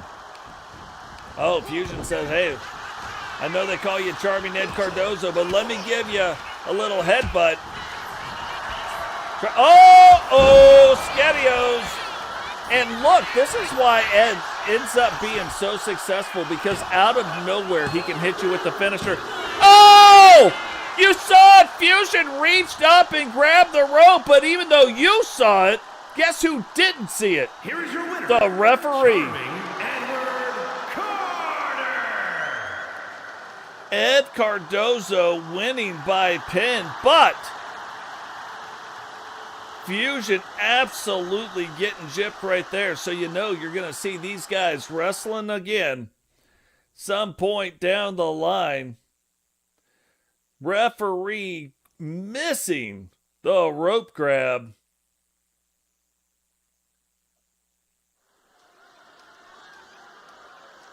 But again, like, no titles on the line, but still, like, that's some rough sauce right there. Then you wonder, maybe Ed Cardozo is turning to the TWO. Is a fatal four-way Extreme Rules match. Making her way to the ring from Montreal, Quebec, Canada, the specialist, Lexi Hart.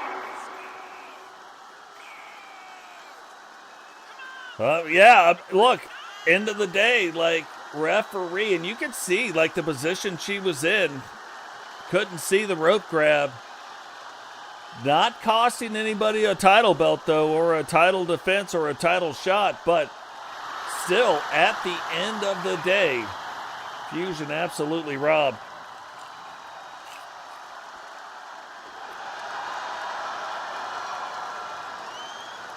And look at Lexi Hart. Lexi Hart's another one of those where really been in the weight room, drinking milk, eating the vitamins, you know what I mean? She could have a big year this year as well. She's known a lot more for being a tag team wrestler. However, at the end of season 7, really started stepping up the game, really started to shine in the singles matches. Every singles match she was in, she starts winning. So will that success continue here tonight? First, from Boston, Massachusetts, Doc Van Nakalehi.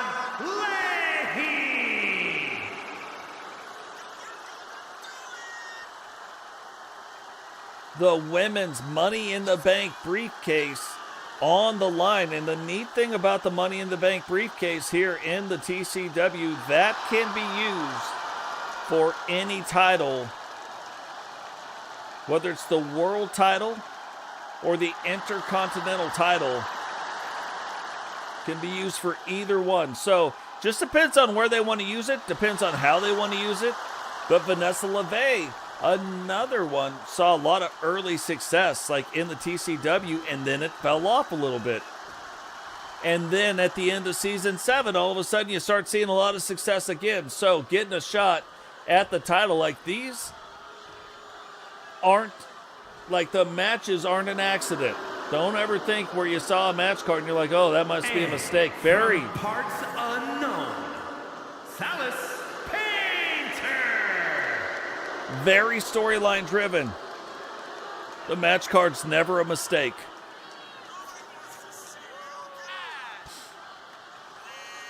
Oh, yeah. I'm telling you. Vanessa LeVay, real life hero. But now, one of Blaze's favorite wrestlers, Sasha Payne, making her TCW debut here tonight. And look, when you look at the different times, and in most, I would say probably 90% of the Money in the Bank briefcase matches, I put one person in that is kind of the newcomer. It's almost a way, in Matt Storm, very similar thing happened with Matt Storm. Got put into a match that he had no business being in the TCW, and then he won it. It typically doesn't work out that way, but he won it. And then he cashed it in and won the world title, one of the fastest ways to do it. And now Phoenix making her seasonal debut. The Thrill Seekers. The phenomenal one, Fenwick! Look at the state of that entrance, like, coming in. But, and that's not to say, like, anything bad about Matt Storm. That's not to say anything bad about Sasha Payne. But newcomers into an organization typically not getting any kind of world title shots, even if they're getting a title shot of some sort, right? But I always like to give somebody a shot. You got a chance to earn it. So, Sasha Payne in her debut match, getting a shot to have a shot at the world title or the Intercontinental title.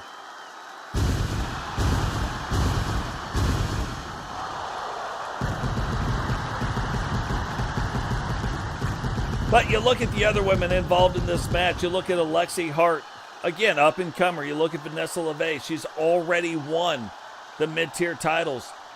And Phoenix, a world champion, one of the icons in the TCW. So you got kind of the gambit of the whole thing. You got a brand new person. You got a newcomer. You got an up-and-comer. You got a person that's been there, kind of on a prove-it type of a deal. And then you got a legend. So who is going to come away with the TCW Outbreak Miss Money in the Bank briefcase here tonight?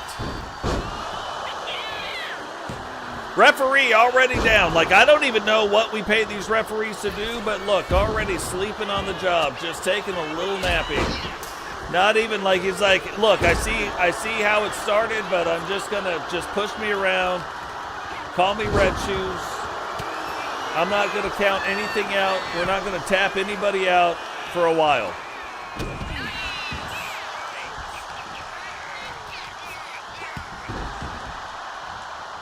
Yeah, you absolutely don't. That is faux show. And look at this, Sasha Payne is like, look, I'm not even going to slow down a little bit. Like, I'm here, I got to prove some things. I'm brand new here, let me show you something. Kind of like Fire Marshal Bill. Yeah, let me show you something. Yeah, that's what we need to do. Maybe that's where the money needs to go towards, referee helmets. Especially for old Red Shoes here. Oh, Phoenix is like, look, I'm not dummy. I'm no dummy. Let me go ahead and get a weapon while we're at it. And look, if you guys haven't figured it out, there's no rules in this match. Anything goes. The only thing you have to do, you got to pin, you got to submit somebody to get them out of here. Be the last one standing. That's the rule. Oh, Vanessa LeVay was kind of taking a little victory lap right there, and Lexi was like, no, ma'am. No victory laps yet. And Vanessa says, all right. Sasha Payne went and got the tax. Phoenix hits her with the tax and then puts him down, then takes a missile drop kick to the back of the head, and Vanessa trying to decide who she wants to hit with the trash can, and then flattening the trash can herself.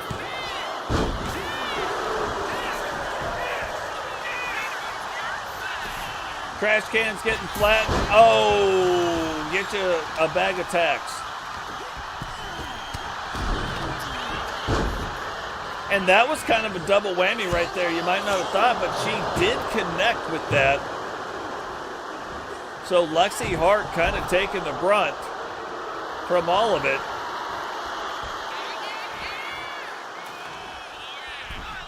And now you talk about rappelling out of a helicopter. She just rappelled off the top rope right into Lexi's face. I said, get you some of that.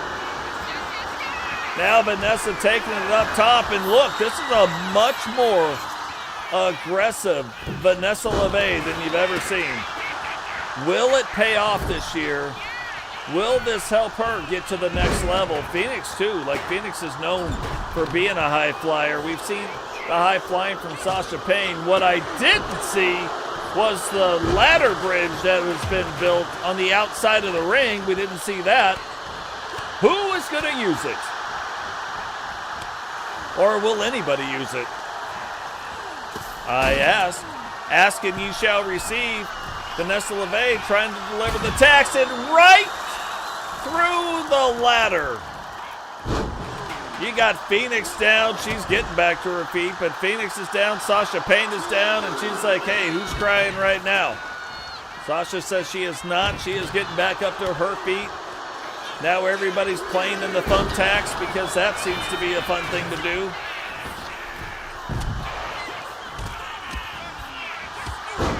And if I ask the question, who is the world champion and who is the newcomer and who is the up-and-comer and who's the one that's kind of been there, like, you know, like they're like here, I don't know that you could name them right now. The way this match is going, I don't think that you can just point to it and be like, yeah, this is who the one is.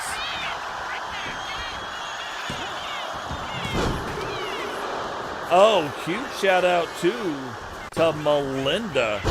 Her, I don't even know. Like, let me do a quick check. But two. Let's just do a quick check on Melinda Short. Yeah, 1,700 views so far.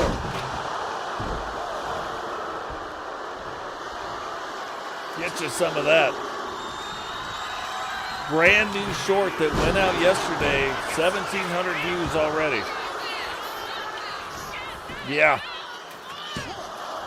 2, 3, Has been eliminated. and already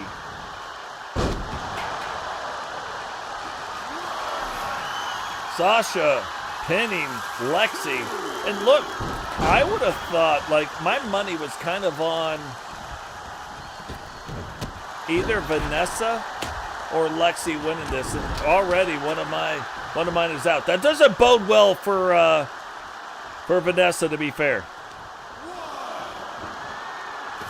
Oh, here we go. Some weird thing going on with that. So we are gonna have to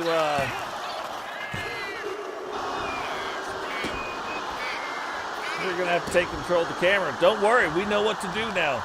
Hey, don't hold my ears. I know what I'm doing. Might not be the best production because this is not what we are known for, being the cameraman. But we will do what we got to do. Phoenix delivering a huge punch to Vanessa. Now hooks the leg. 2. Not even 2. I said 2. And Sasha Payne not even waiting around. Like, she must have done some homework to know. She must have did some homework on these ladies to know that this is what you should be doing. 1. Oh, look at this.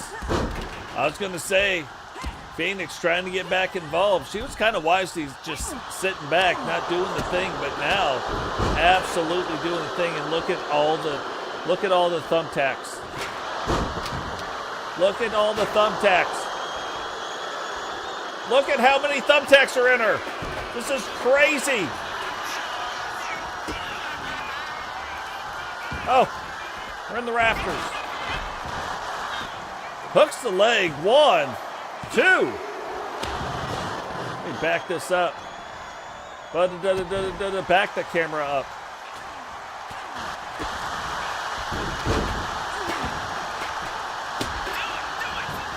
Hooks the leg again. Sasha down.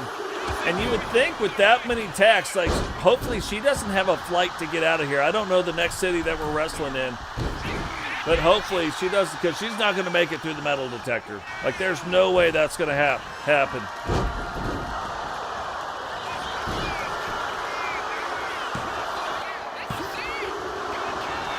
And Vanessa, look at the tacks in her back now. Like, they're in her back, they're in her front. They're everywhere. They're like Visa. It's everywhere you want to be.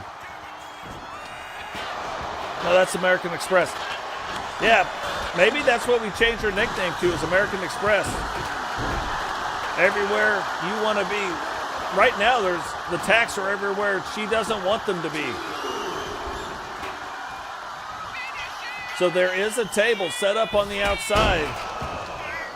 Vanessa got out of the way of the Sasha Payne thing, but Phoenix able to get it turned back around. Back over onto her side. And Sasha's like, look, I got to get involved in this. Like, what is going on? Phoenix is like, get involved. And right back. They're right back to whatever. Oh!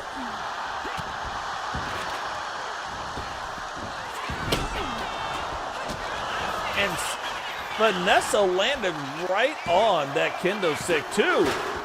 What? That might have been a 3 count, but Vanessa's like, hey, it's not about who wins or loses, apparently. I know there's possibly a world title shot on the line right now, but it ain't about that. It's about dishing out the punishment.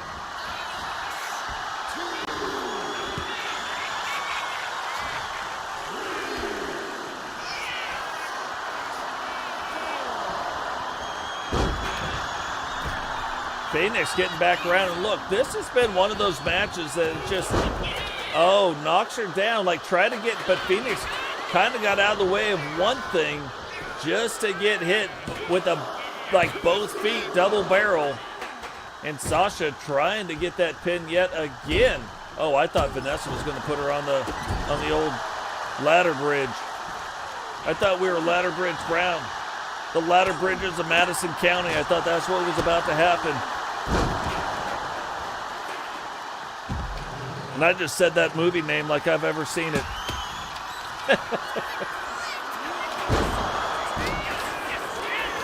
Whoa! Referee's like in the middle account, but Sasha Payne. Look at the state of Sasha Payne. Like, I would say, like, look at the state. We gotta look at all the tags.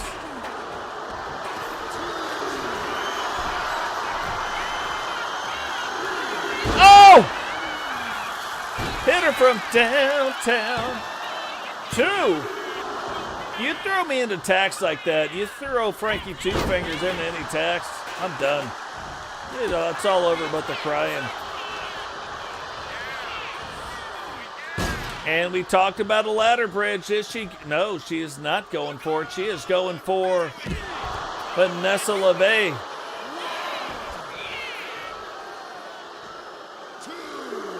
And it looks like maybe the hit of, lights the table on fire. You thought the roof was on fire, but the table is what's on fire right now. Oh, why don't you come up here? Come up to Huntsville, and we'll go see Jeff Hardy on the 31st. I'm in, Eagle. You guys didn't know where Toast lives. He lives really close to Huntsville.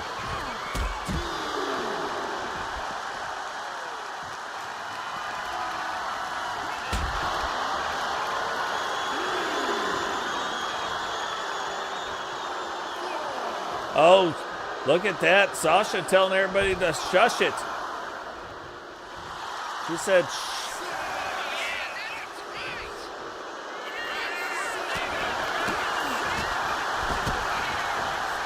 and they are getting after it, man. These three ladies, like, you can tell they want to win this match. Well, Sasha, 2 pins right now in her debut.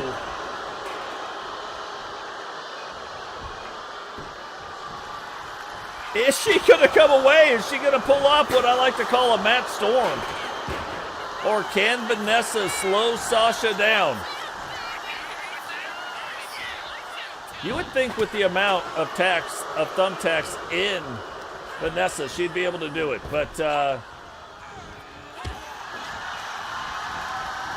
oh, went for the kick. Oh, right back into the thumbtacks. Like they're all over her back. They're all over the front. Sasha's got thumbtacks in her. Oh. I was going to say, if she hits this move, it would be all, it would, oh! I was like, it's about to be over. Vanessa trying to, look at the state of it. And again, right back into the thumbtack.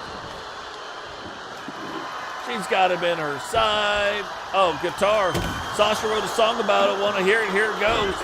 Hooks the leg. This has got to be it. 1, 2, 3. And Sasha Payne coming away with a big win in her debut match.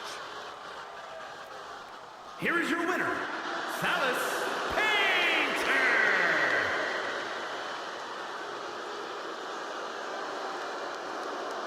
Man, you're talking about pinning 3 really, really hot superstars in the women's division to earn the Miss Money in the Bank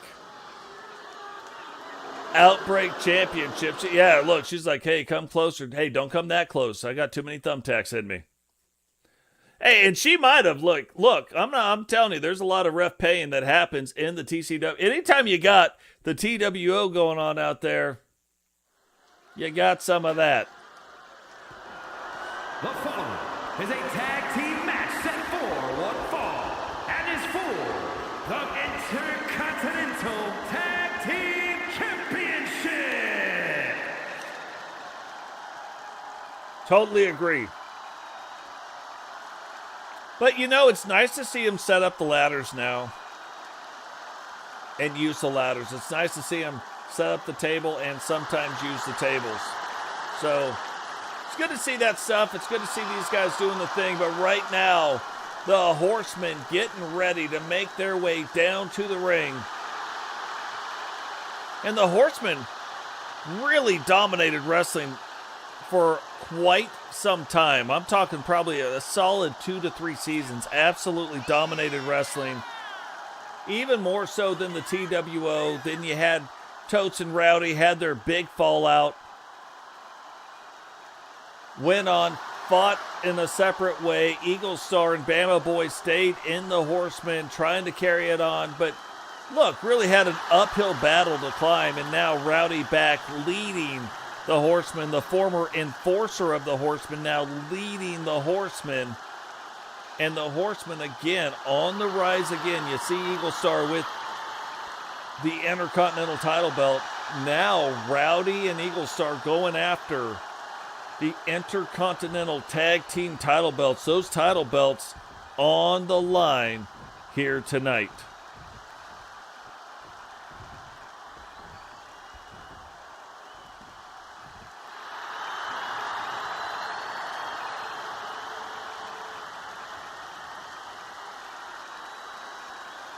But not going to be an easy road to hoe, if you know what I'm talking about. Angel, former world champion, and again, another guy. I just feel like this might be his year. Raymond Jones. He was in the chat earlier tonight as well, but Raymond Jones making his way down to the ring.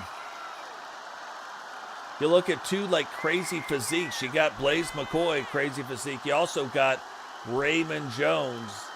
Another one of them where you look at it, and if you notice, tag team entrances have been fixed.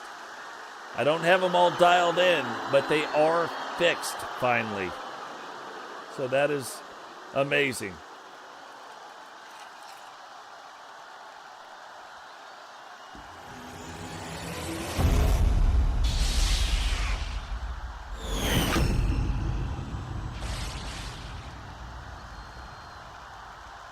Introducing the challengers at a combined weight of 546 pounds, the Intercontinental Champions, the Unrelenting, the Eagle, Starman, and the Enforcer, Rowdy Hunt, the Four Horsemen.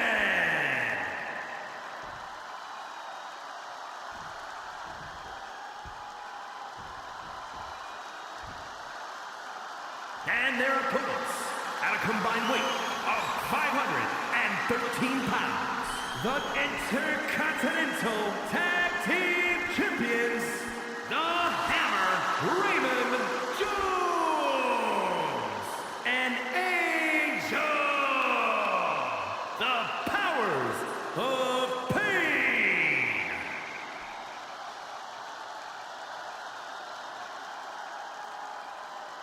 Powers of Pain, like they have been on another roll. If you remember, they were a part of the Wolfpack. Jakai then going buying one of the indie federations and now trying to build that up.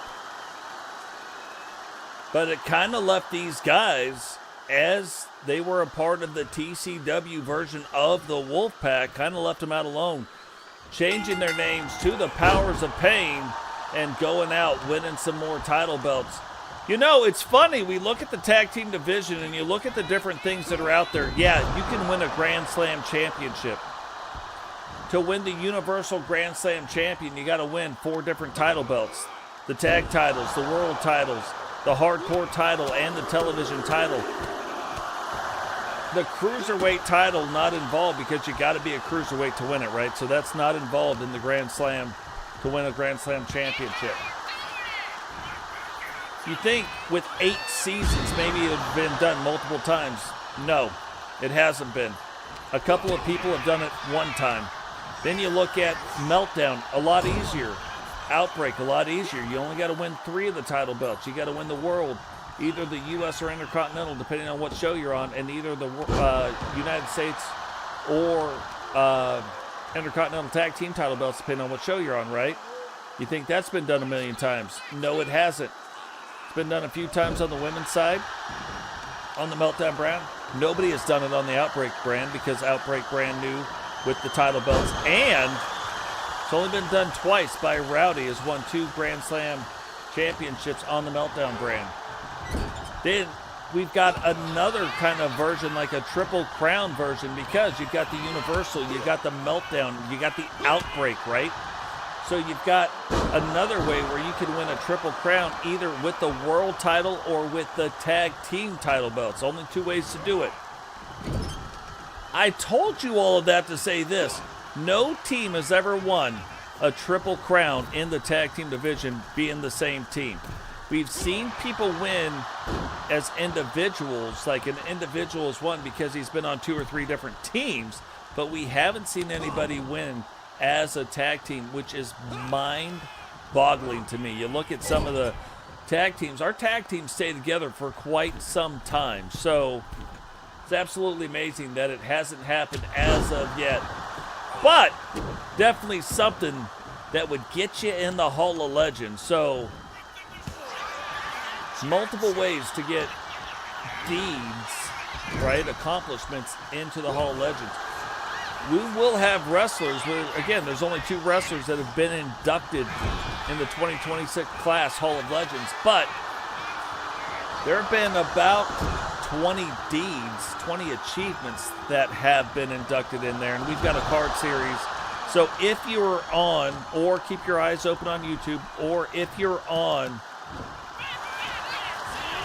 or in our Discord, they're all posted in there. So definitely Fun stuff to go see, a lot of things that go a long way, and that's what your memberships go towards. That is what, when you buy a ticket, the things that they go towards.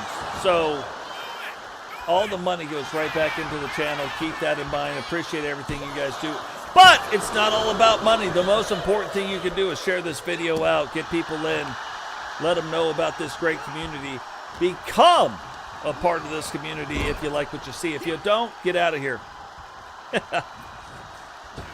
I'm kind of kidding. I'm not really kidding. If you don't like it, like, definitely do not subscribe. Do not do the whatevers, you know. But if you like what you see, become a part of the community. We'd love to have you.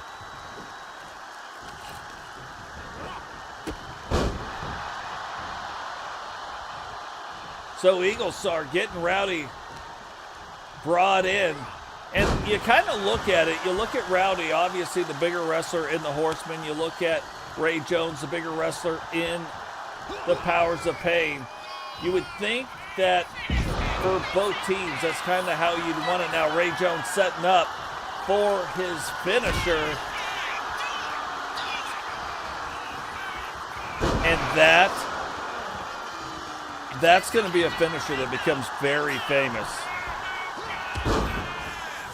And look at that, like Rowdy hasn't been in the match long, but already Eagle Star's like, man, he saw that finisher go down. He's like, I got to get involved. I got to get over here and see what's going on. Yeah, you know, there are some teams that are out there that it would shock you. Like, here's one. You would expect that Aussie won the Triple Crown, and she did. Like, let's not play around. But you would expect Aussie to win the Triple Crown, the world, like 10-time world champion. You would have expected Witcher to do it. Witcher has not done it. Crimson has only ever won 3 world title belts. However, the 3 world title belts she won were all individual. And she won, she's the second woman ever to win the Triple Crown. So, and it's hard because you've got to be on that program, right? Not just like, not everybody can do it. The ones that have the best shot at it are on the Outbreak program that have been around for a while. But that's if they'd won a Universal title. That's if they'd won a Meltdown title. So yeah, absolutely crazy what goes on and how it's all going down. But when you start looking at some of this stuff, it has opened my eyes to how to book some of these shows, to give you guys the shots to do this stuff. Can you make it into the hall? I can't put you in the hall, but can you do it? Can you make it in? You know, Frankie Two Fingers, one of the bookers. So, can we do it? I don't know. We'll see. And if this is your first time watching, guys, this is the Totes My Goats Wrestling Network. Totes My Goats does own the TCW. Totes My Goats does not run the shows. He's got a management team that runs the shows. I'm Frankie Two Fingers. I do the announcing. I listen to what management says. Management books the shows. I help with the booking. But yeah, Totes My Goats just wants to wrestle. So yeah, while he owns the show, does not do the booking. So very, very cool. Yeah, get that trending right there. Hashtag Powers of Pain.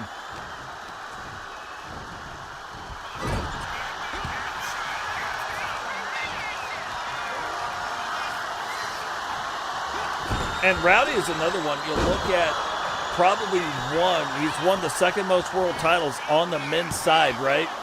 But had a really rough season last season.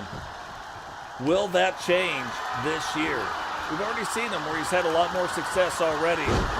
But how much more success can you have getting slammed like that? And then the big man going up to the second rope, coming back down right on top of the old Scunion. That might even be called a Scunion buster. Rowdy jumps right back up though and was like, hey, I'll wait for you, Angel. Come on in. Come on in, talk to Rowdy Bear.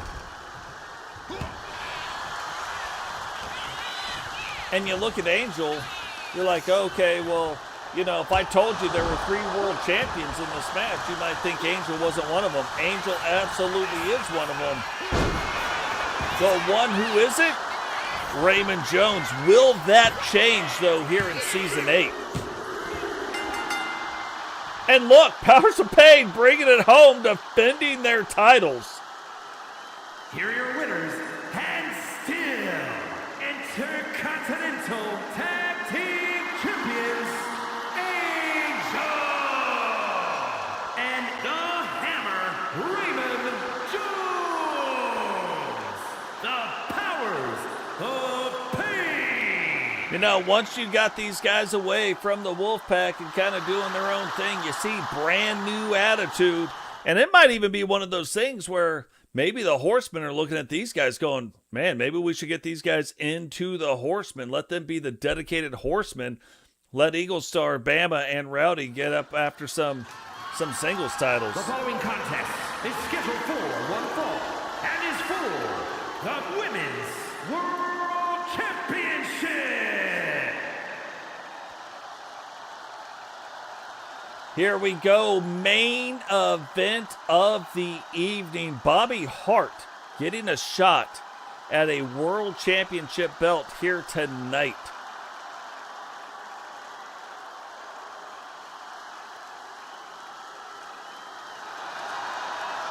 But in order to get a shot at that title belt, she will have to go through who used to be one of the hottest indie sensations to hit the independent circuit until TCW signed her. Sky Scott came in, lost match after match after match. And you got to wonder, like, independent circuits versus the spotlight of TCW, two different things. But then she ends up winning a Money in the Bank contest, doesn't even try any sneaky business, just says, hey, I'm going to challenge the champion here tonight. Gets put in the main event, challenges the champion, wins the title belt, and hasn't lost it since. Can Bobby Hart change that tonight? I don't know. We're about to see. Oh, man, you're speaking my language. But let me ask you the question. Let me ask you the question, Farhat. Beans or no beans in your chili? The answer might shock you if you're from Texas.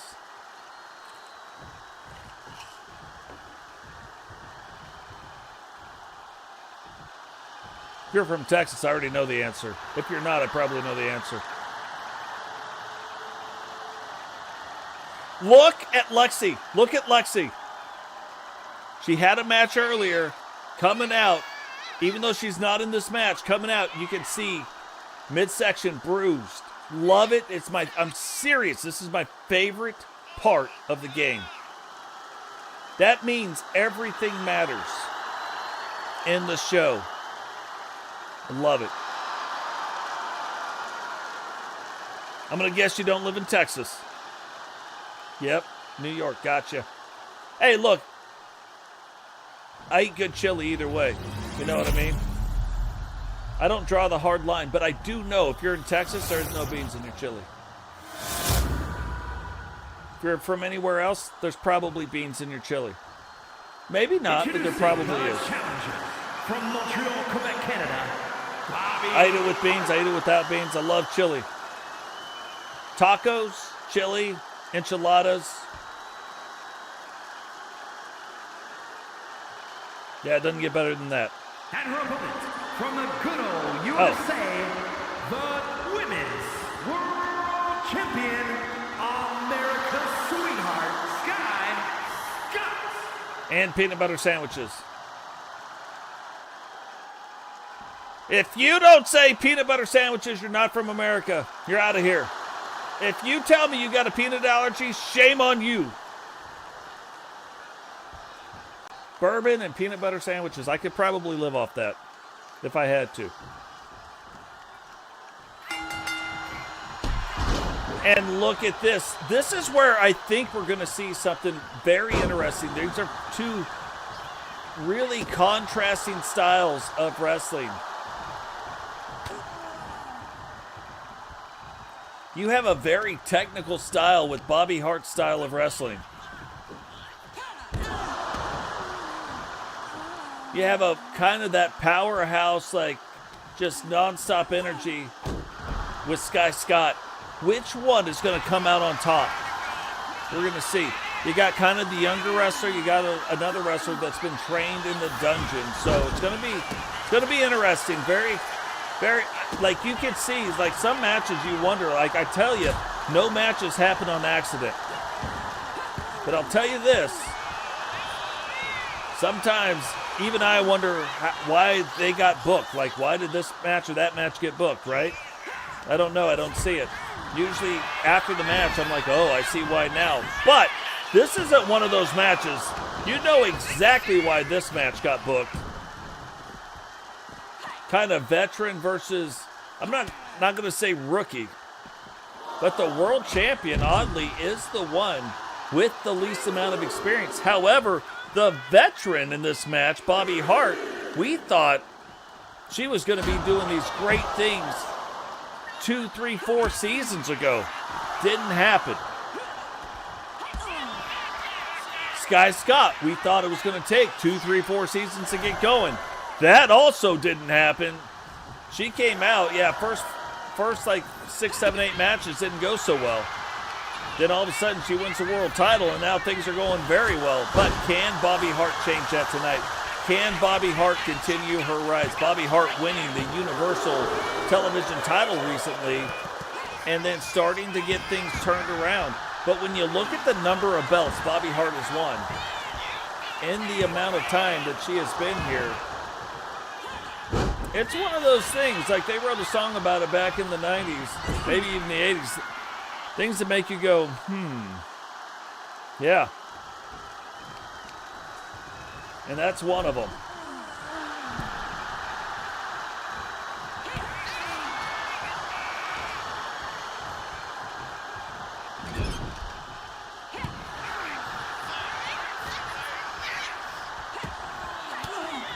But you start looking at, and again, just to my point, we start looking at the number of belts Bobby Hart has won.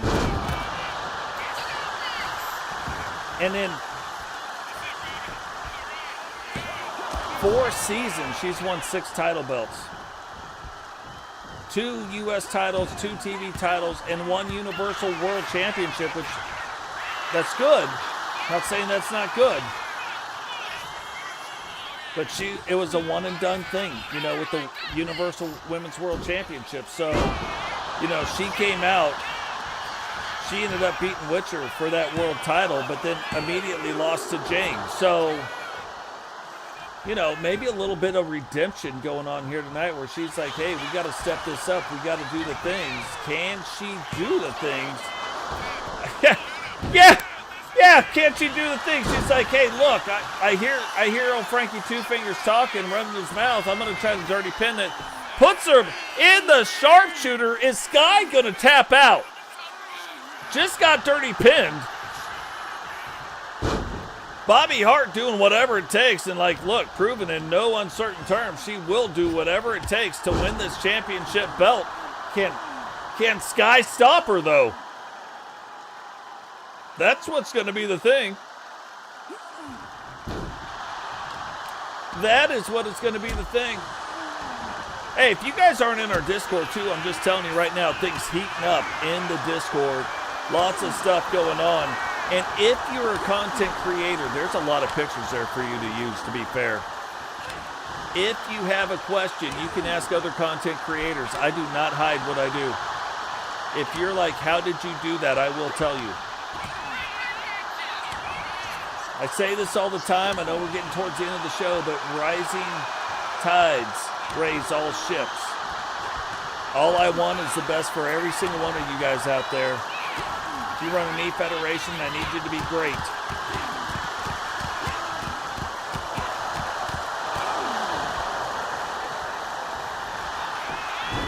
Oh, look at this. Guy Scott says, hey, I'm going to go ahead and give me some right now.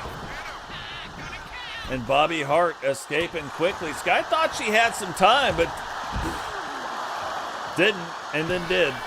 Sky going up to the top, and then she's starting to change the way she wrestles a little bit. And you can see as this match goes on, realizing huge crossbody, but realizing it's going to take another level, another gear to beat Bobby Hart.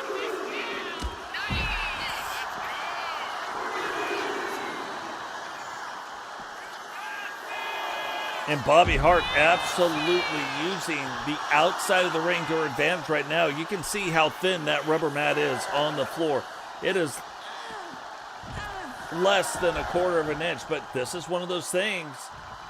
This is not a high five for Bobby Hart, like the referee trying to tell her to get back in, but Bobby has got to reset this count. She's going to win the match and lose the title. And maybe that's a super smart move. Here's your winner, Bobby Hart. That is a super smart move because things were not going very well for Sky Scott. So Bobby winning by countout, I mean, like, okay, like, I don't even know why they're high-fiving because she wins by countout, but she does not win the title because, look, champion's advantage at the end of the night. There is a reason why she ends up not winning that title belt. And you got to be smarter than that. You got to, when they get in, you got to jump back out. Reset that clock. Get your opponent back in the ring when there's a title on the line. Otherwise, whatever. Like, you win. Win by hook, win by crook. You know what I mean? Doesn't matter how you win. Get the win. You want to pin, you want to submit, you want to do this, I don't care how you win. But if a title belt's on the line, there is the champion's advantage, and that's another thing that you're fighting against. Guys, that is going to do it for us here today at the Totes My Goats Wrestling Network. Remember, when you guys are out there in the world, this is an amazing community, and there's a lot of leaders inside this community. You look at this community, we're tied in with the LTD community, we're tied in with the SSU community, we're tied in with a lot of other communities that are out there.